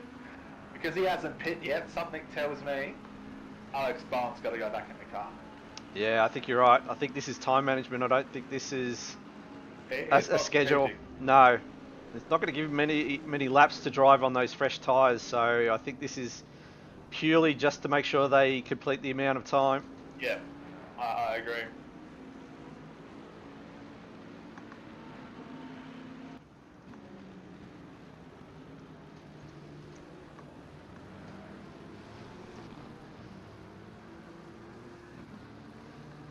Oh, Baldwin in chat saying they got spun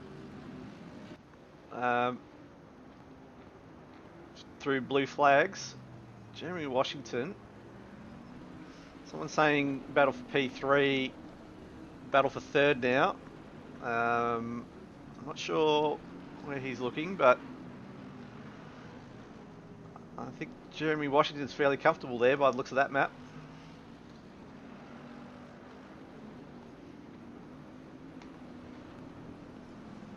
Yeah, I mean, he's got 18 seconds back to Geelong.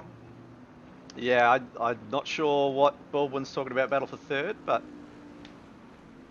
I suppose the 15-second penalty comes into it. It's only 3 seconds then. true. That is true, but Jeremy Washington, you got to feel he's going to put some quick laps down. Knows he's got to keep that 15-second buffer to Geelong. But Yeah, it's not going to be easy. You'd say they're both very, very quick. Probably on the pace of it, Washington, so far at least this race and the Endurance Championship is probably fractionally quicker than Geelong, but not much between them. Yep. Shoesmith is in. He's ticked over the numbers, and you got to feel Alex Bone will be in the car, and we'll be just hoping he gets a stint where he doesn't get tagged in an incident that doesn't involve him. Although, did it look like he tagged the outside wall of the pits there for a second, or is that just me? It did look a little bit like that.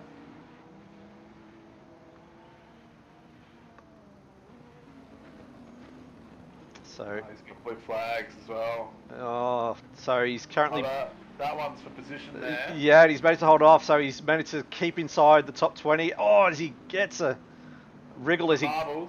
Yeah, and trying to get those tyres up to temp, they'll be cold. As that Bentley does the old switcheroo. So it's going to be P21 for Alex as he comes out.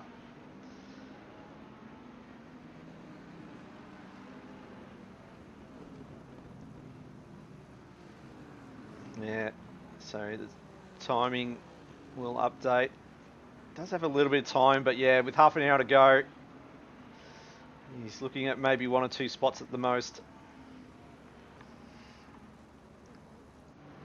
There's Andrew O'Hara. I think his job for today is done, and it's been made a lot easier thanks to that penalty. Oh, he takes the lead very briefly. As he's got the front pit box, and then Boquida retakes the lead. Yep. Pass for the lead, everyone. Yep. And it's gone.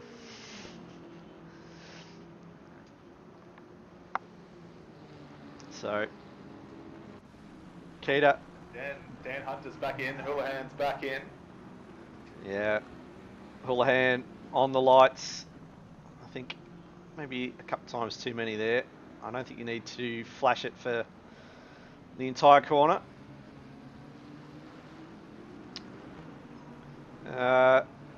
Strategic decision, December. Just trying different things, see if we can expand our viewership.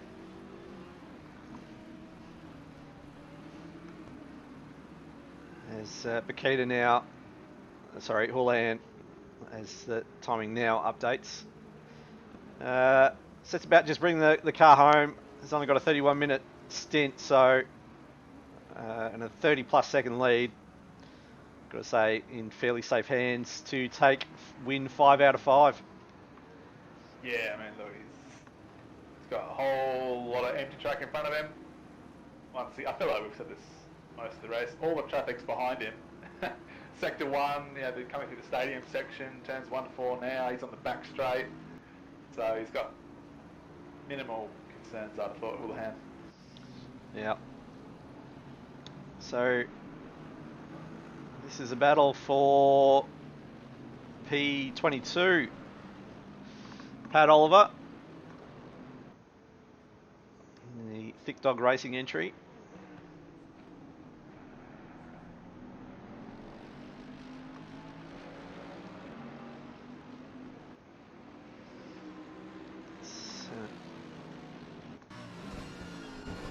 So there is J Sachs in front in the Ferrari.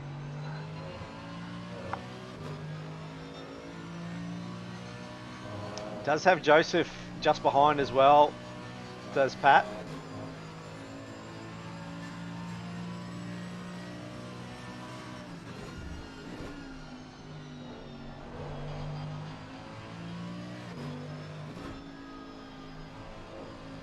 Oh, Pat slides and I think has Jamie, sorry, has held it but lost 2 positions. Yes, right, that was a great hold. That was exit stage right there. So, watch it on replay. Yeah, too much inside curb. Manages to do all the things to keep it out of the wall, but in a battle, just lose position so easily. That's one, if you're a marshal at that little marshal outpost there, you're looking at that thinking, oh shit, get out the way, run. Yeah. I'd be one of those to be thinking, is that car coming for me? It's not coming for me. No, is that coming for me? By the time I had thought about, I better run, it would have already hit me. It's already hit, yeah. Yeah.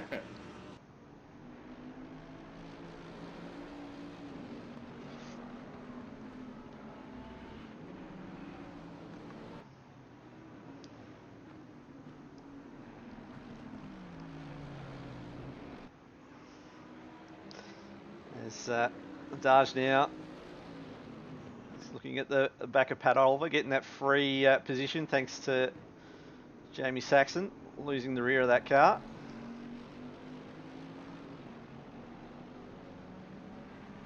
One thing about the night races is the little details that you can notice, like the exhaust glow, for example. Yes, and the brake. The brake ducts and the brake discs, and you know, you get the advantage of the auxiliary lights as Daj now into the wall hard. Oh yeah. Got to go and replay of that.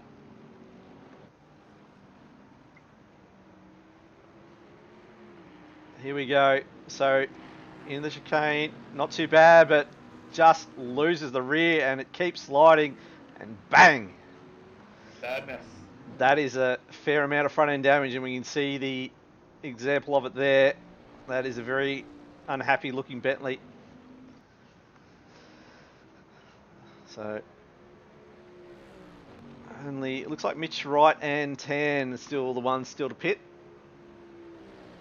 That's Curve and Tan. So of the car still on the lead lap, looks like it's at least Duong, Washington, Hunter and Hoolihan are still on the lead lap. I think Blair probably still is too. Yeah, when he crosses the line. Yeah. Yeah, Boquida's just coming. Hoolihan, sorry, is coming around the last chicane now. Yep. He's almost a full lap behind, so top 5 still on the lead lap. So Scott Blair 27 seconds behind Duong. Jeremy Washington 15 seconds behind Hunter. So looks like it's going to be P3 for the guys that were P2 last time out. Hoolihan is just going to have a nice little Saturday night drive, cruising around, pumping the music, and should take it home fairly comfortably. What do you think he's talking about right now on TeamSpeak Hoolihan? Like talking about memes or music? You know what tea? Plans for tomorrow. Yeah, plans for tomorrow. What tea you gonna have? You know, serious race stuff. I'm assuming. You know, Are you going to watch the F1s this week? No, nah. But it's Baku. Yeah, maybe I should. You know, that sort of thing. Here's a question for Chow. What's the strangest thing you or someone you know does or doesn't do during races? So, me, I'll go. Good mate, bunning snags. Races in OOR, of course. He listens to podcasts while racing. Oh, does he? In sim races, yeah, he listens to podcasts. I'm like, Well, how do you have the mental capacity to process the podcast and actually like know what's going on about while racing? yeah, I mean, that'd be something that if I had on, I would not remember a single word of the podcast. Like, I'd be too busy focusing on what's going on.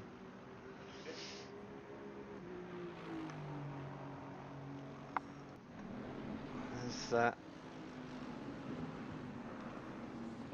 Third in the F1, Giovinazzi's binned it. Yes, as we watch now, Kai Rudin and Viney having a bit of a ding-dong battle. Alex Bowen, meanwhile, the sadness continues. Drive-through penalty, track limits. Oh, just... You got to feel that they would have picked up one of those track limits potentially during their incidents as well, which makes it probably even worse. Like, that's the worst when you pick up a drive-through because you've had to cut the chicane to avoid an incident or because you've had an incident. But they all still count. And Alex will absolutely want to forget this race.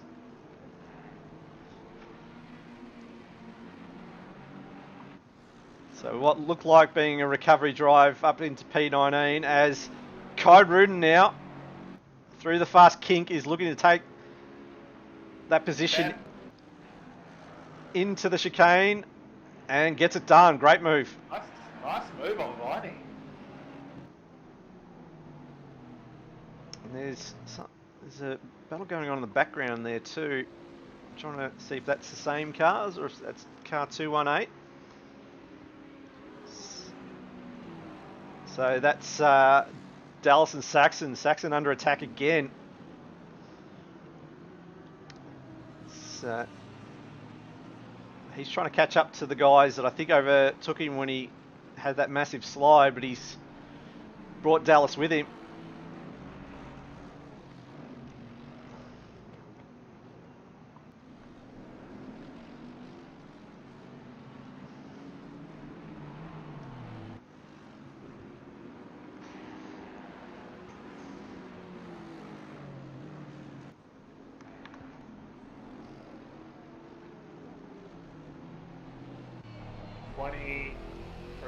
To go.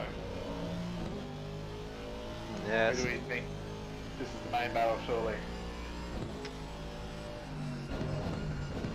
Yeah, it's Saxon. Under all sorts of attack here from Dallas.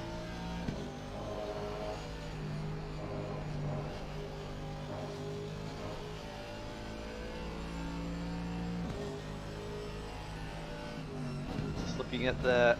Oh, Saxon a little bit wide, but Dallas having to struggle to keep the car in line. So it was a bit of a wash in the end. But final driver pit, Mitch Wright. Pit lane now. Be close to see where he filters out in relation to these guys. He might just be behind. Oh, it's Jamie Saxon. He's gone out to Narnia and he's going to lose some more spots. Yeah, James Bowings. Yeah, might see if we can catch that. So he's through the chicane and it just gets out of shape on the exit. Too much curb. And across the bumps on the grass, and yeah, he's got no chance of slowing that down. Yeah, once again, he's done well to keep it out of the wall, but as Alex in chat pretty much confirming that he's had a race that he will not want to remember.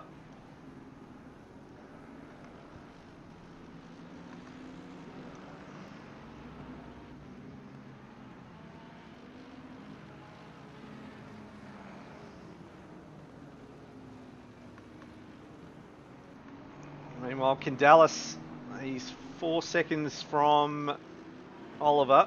So the guys in front are obviously lap traffic. Let's see if we can... Mitch right. Oh, Mitch right. He's got it wrong. He's Mitch wrong. He's picked up 15. Speedy in the pit lane. What? I don't know what's happened this week, but a lot of drivers getting caught out with the pit lane this week. I don't know what it is. It's not a tricky pit lane either. It's not like, say Kailami where it really just creeps up on you. Yeah. Somebody in chat that's obviously racing this week, if they could tell us why they think so many drivers are getting caught out with the pit lanes here, I'd love to know.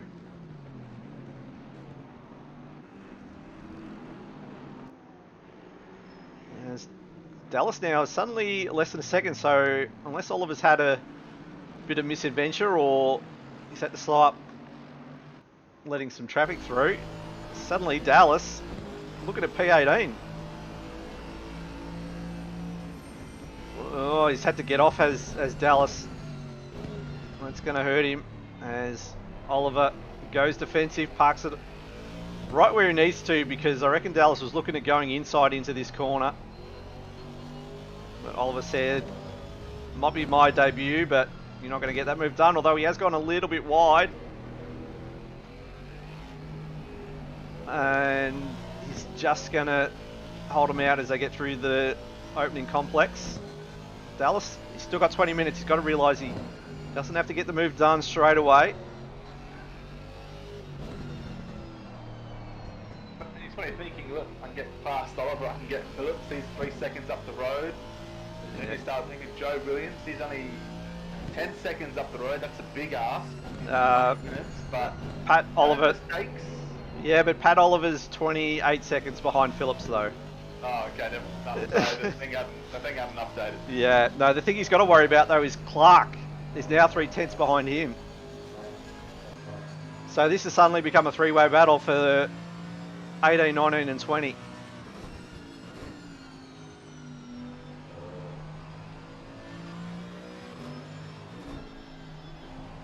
There you go. I fell victim to the old timing standings not updating. Yeah, again, and this is something that I wish they could address in this game. That, the timings are updated more regularly, a bit more like sort of the F1 game where it's fairly constant. What's iRacing like? Is that that's pretty regular or? Yeah, I think iRacing's like the gold standard because they know their game is designed for broadcast, so they've actually got a fair bit of work into their broadcast system.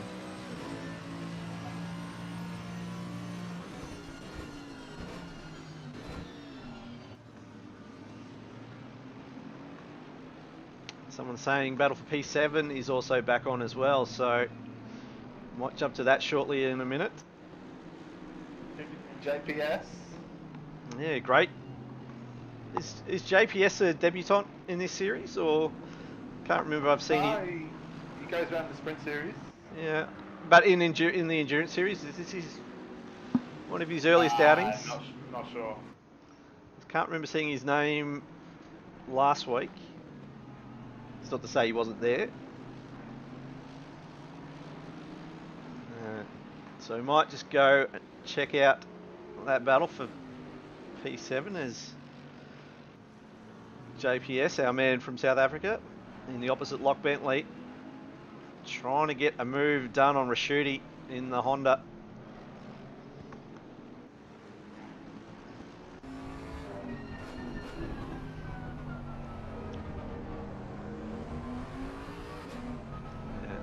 So Baldwin reckons it's also his first one, so he's doing quite well for himself. Yeah, there you go. Top 10 on debut, you've got to be happy with that. P4 Oh, yeah. JP, I thought for a second he was going to have a look there, but not quite far enough.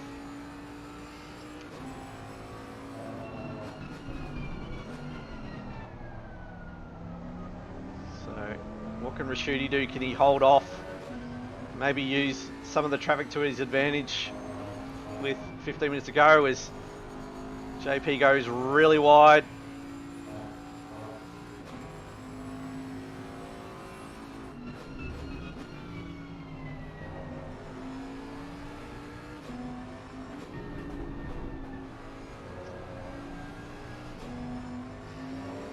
So, Bender, I want to ask you a question about the stream tonight. What's the one thing you haven't seen?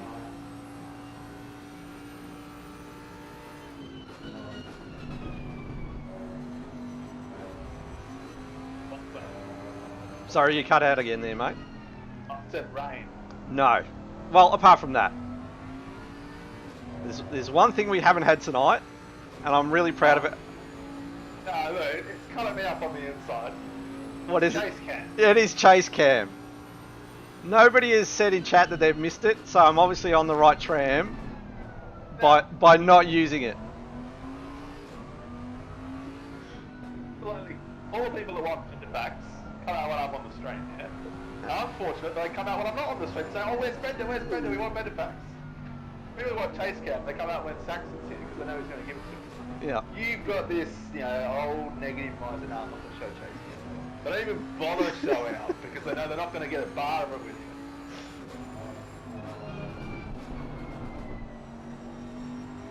At least that's my logic behind it. Well, might jump back to this P1920 battle.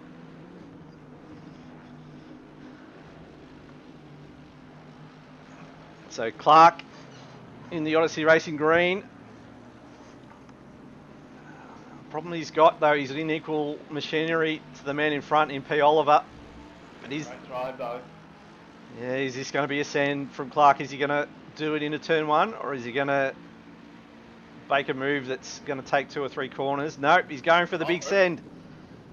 And gone a bit cross country. And Vote for him. he certainly has. Must have given him a bit more grip out in the dirt, and he's got terrific drive out of that corner. And look, Oh, that's a send and that's a touch. Oh, bump. Oh, he's done him dirty, and then he's sort of helped him correct himself. But that is going to be looked at. That is for sure. And there goes Jamie Saxon, who was just cruising up behind these guys. He's got through, and it's like Ben Floyd there. He was like, whoa, what's going on? I'm trying to lap these guys here, and it's all kicking off. Yep, so here we go. Big send from the Mercedes. And he turns him around, hits him enough to straighten him back up. But there you go, Jamie Saxon, free spot. And there, unfortunate.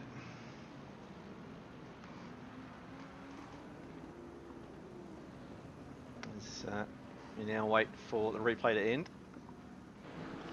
So there you go, Clark. Unfortunately, he's dropped outside the top 20.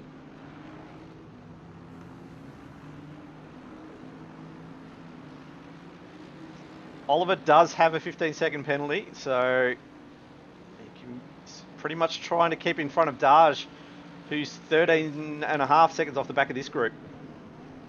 Stu's obviously in no doubt about that one then. Very quick on that one. It was pretty cut and dry though. Yeah, I mean, it wasn't a lot to interpret. No. But, so Jamie Saxon, for all his off-track issues late in this race, suddenly going to find himself up into probably P19 after all is said and done. He seems to be on the unfortunate end of a lot of things, Jamie Saxon. Having me as a co-commentator is one. Well, I wasn't going to go there. But I did it just to get out in front of it. But I wonder if he's going to look to get a move done on track and go, could have got you on penalties, but I still had enough pace to overtake you. Is he going to pull alongside into the hairpin? Looks left, looks right. Looks around the outside. He's going to go deep, but he's going to go out into the grass. And unfortunately, he gets a bit of a hip and shoulder too from Clark, who's trying to get his way back through. So, Jamie, unfortunately, as he's struggling to get that car turned, they might be feeling a little bit hot. And might not be at the most optimal at the moment. So Clark now, as we see an Aston go wide, and all of a sudden, mistakes are... Saxon on the inside. Yeah, Saxon comes back through and the mistakes are piling up on everyone. Oh, Dallas in front as well. Yeah. Dallas Clark, my teammate in the Nissan last year. Yeah. So, I speak for both of us when I say we're both very happy to be out of that absolute hunk of junk. I'll tell you what, it's now going to be a full way with 10 minutes to go. Anything can happen, except for the fact that P. Oliver's got 15 seconds. We know that's going to happen. But tell me these guys aren't playing for keeps for over P 18 to 21.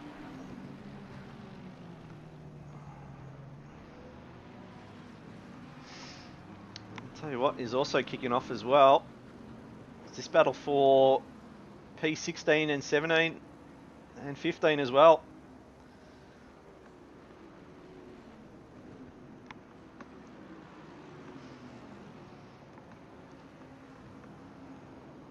So Williams in the cargo bird, Honda, sorry. Had a little bit of a look, but he's got to know if he has a look and doesn't get a move done, he's probably going to lose the spot to Lewis as well.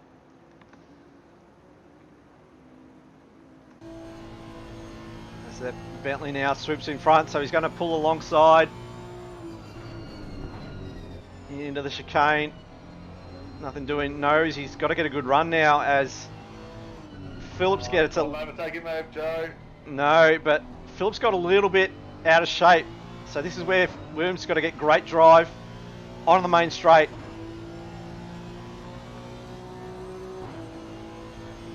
That Bentley though, more than enough. He's got to be careful here, does Joe. He needs to make sure he doesn't leave the door open for Lewis.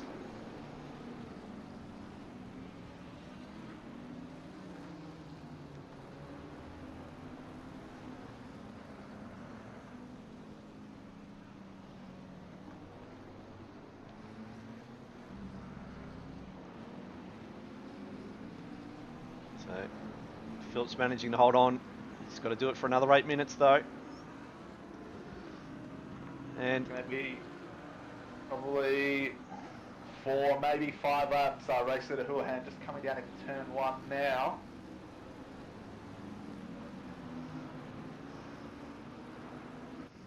Another battle that's going on is the team, much like Alex Bone and Shoesmith, had a nightmare lap 1, but they managed to turn it around. Are they going to get into P11 as they go side by side? All clean so far. Nice. He's got the inside run. Great move there by Benny Floyd. Yeah, great driving there from Ivani as well. Yep. Definitely a two-man overtake that one, as Viney did everything he could, but just couldn't hold Floyd off. So those guys up into P11 now. So guys that were either last or second last after having to pit on lap 1, definitely take P11, you feel. Yeah, for sure. I mean, look at how far behind they were. It was just a long, long recovery, battling through the traffic, battling through blue flags, being out of sync. And now you're coming back, verge of top 10. That's a good drive. And no fault of their own either, that lap 1 incident. No, absolutely pincer manoeuvred. As starting to see, I think is that the leader? No, it's not, but it is a Mercedes in the grass. I think that's Oliver. It is Oliver, and all of a sudden Saxon right on the back. So Lewis has gotten through. And now Pat Oliver has got to be worried, not necessarily of Jamie Saxon, but Clark in the Mercedes behind. Is he going to return serve? Is there going to be a send? It almost was. Almost was contact. It's a closing the door there by Oliver. Yeah. Shut the door harder than I do on the Mormons. But Saxon now, he's up, and Clark has also got got a 5-second penalty. So all of a sudden, all these guys have just absolutely handed it to the likes of Dallas and Saxon now.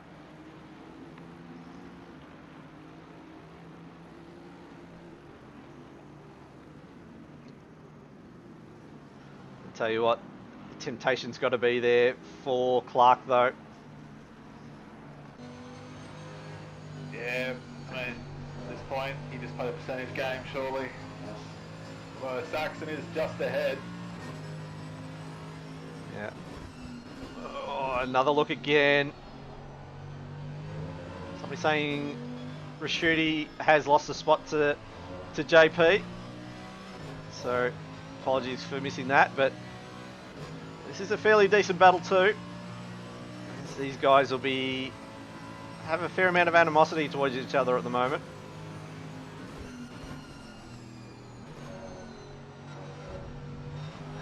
Oh, Clark, a little bit slidey through the chicane.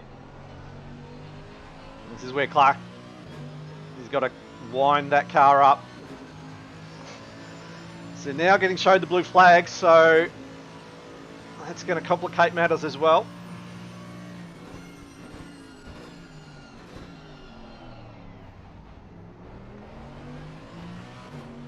And it looks like, I think it's Blair. yeah, it'll be Blair in the Red Rooster team. Blair's not going to be all that fussed as Oliver goes wide. Leaves an opportunity for the old switchback. Clark going to get a run now. They've got to be careful because they've got to be careful not to hold up Blair too much as well. Otherwise they'll get pinged for that too. Blair might be a little bit happy just to let these guys do their thing. I don't think he's... No, he's not in any danger. Yeah, he's not pushing for anything, so... I think as much as Clark has an advantage penalty-wise over Oliver, I get the feeling he wants to get a move done before the finish. Yeah, I mean, you never know. Penalties can be appealed post-race. No, I somehow don't... I don't think that 15... That one could be overturned. But just as a general rule, you know, penalties can be changed. Yeah. So, and you might not always know what it's for, but in this case, well, Clark knows, hey, he punted me, that's what it's for, you know? Yeah. Look, I'm not a big city attorney, but I think it'll be very hard for Pat to appeal that decision. Yeah, you're going to have to do really well to convince the jury on that one. I think you're going to have to pay the jury to convince that one. Yeah, it's not called bribery, it's called influence. Yeah. But, yeah, now it looks like Clark is going to let Scout through, so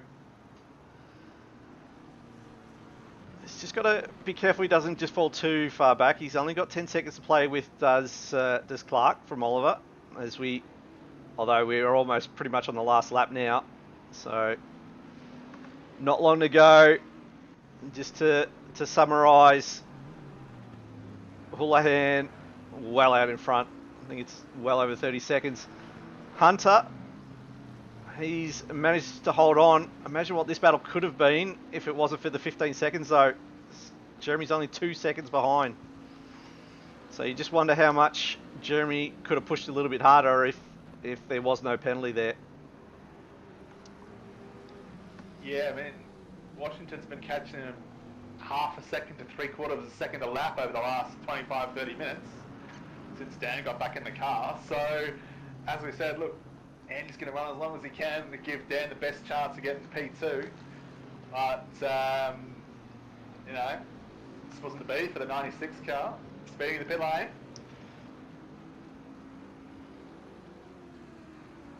So, might jump down to Hashtag, who's in the cargo berth, taking over from Raj. Maybe a late bit of drama for them if they can get past Phillips. And there we go. Audio confirming last lap. So these guys will have this one and one more.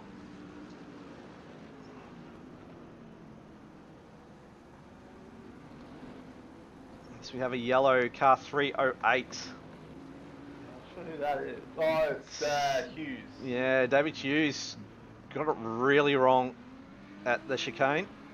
So it looks like he's lost out to 71, so he's in P7 now. Yeah, that's JP, so they get another free spot. Still ahead of Rashidi though, so just the one position lost. Yeah. So JP, I think will take the Pro-Am win if they manage to hold on. I think even though Hunter and O'Hara's team is showing as Pro-Am, I have a sneaky suspicion that That they're going to be upgraded. I think they are. I don't think they're going to be able to enjoy a class win. I think they're going to enjoy a P2 overall and P2 in class. I think they'll enjoy the overall class win of this. Next race, they'll be pro. Well, it looks like Joe Williams, he's going to take out the AM class win. As Dallas is down in P18. Let's get in there, hashtag. Let's see it. As Hoolihan in the darkness. Coming through the final chicane. And Team Just Yes will make it 5 from 5. To put an absolute exclamation point on this series. They will take the win. Should be a league having those two in a team together. Yeah, I think there'll be salary cap issues for them two to team up next season. Hoolihan and Boquida. Yeah, well done to those two. Hunter coming through as we start to see some of the other finishers. Clark will finish behind Oliver, but that will change after the penalties. As likes of Hunter, Washington, a race of what could have been 2.7, but you just wonder how much Washington could have potentially put in the rack, considering they had a 15-second time penalty to make up.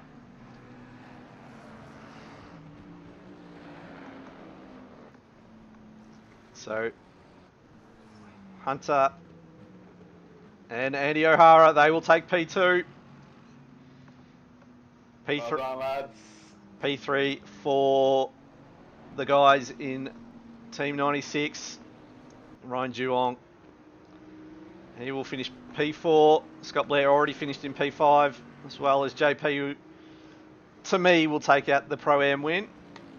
I'm not sure how it will... oh, it's Duong! Luckily for him, the guys behind him have finished because he wouldn't want... No, he's putting on a show. He's going to drift it. He knows he can't lose the spot. Can't gain, can't lose. Will finish P4. And Ben Floyd, they will finish P10. 0.7 in front of Kai Rudin, so great result for them after their incidents on lap 1. Floyd and Sweet. Bang! As we watch the car excursion to each other there. So there we go. So there's your results. Hoolihan and Boquida, they make it 5 wins on the trot. In front of Hunter and O'Hara, and Washington, Baldwin, Duong, Serpule, Blair Reynolds, JP, Sonicus and Pickford. Hughes, Jones, Rashuti Young, McConnell, Gibbons, Floyd and Sweet will round out the 10. Yeah, everyone in chat pretty much agreeing that Team 97 put in a great recovery drive and thinking on their feet to make sure they didn't get out of sequence. As we go to the Pro-Am, Hunter and O'Hara will take out the win in front of JP and Pickford in a great drive for P2, and then Hughes and Jones. And then in your AM class, Williams and Raj will take the win over Dallas and Moss. So there we go. That is race 5 done and dusted. And that's a little bit deceiving there, saying that Raj and Williams were a lap ahead of Dallas and Moss. They were battling for track with only 5 minutes to go, so something must have happened at the end there to Dallas. Yeah, not sure what happened, but maybe anyway, they got lapped an extra time right at the end. Yeah, potentially they could have lost a lap because of the leaders coming through. But anyway, that will do it from us, and I think there might be some qualification left at the F1s. Thanks to all the red flags. Yeah, that's right. Thanks a lot, Bender, for joining me this week. I know you No worries, mate. would have. No, you probably would have liked to be in racing tonight, although it didn't rain, so I don't think you cared that much. No, not really. Yeah. It never rains, so whatever. Yeah. So yeah, we'll see everyone. I'm not sure what the next event's coming up. I think the next sprint series is not far away. If not, we have iRacing this week coming up as well. So we'll see everybody for that. Thanks, everyone. Yep. Have a good night, everyone, and see you next time.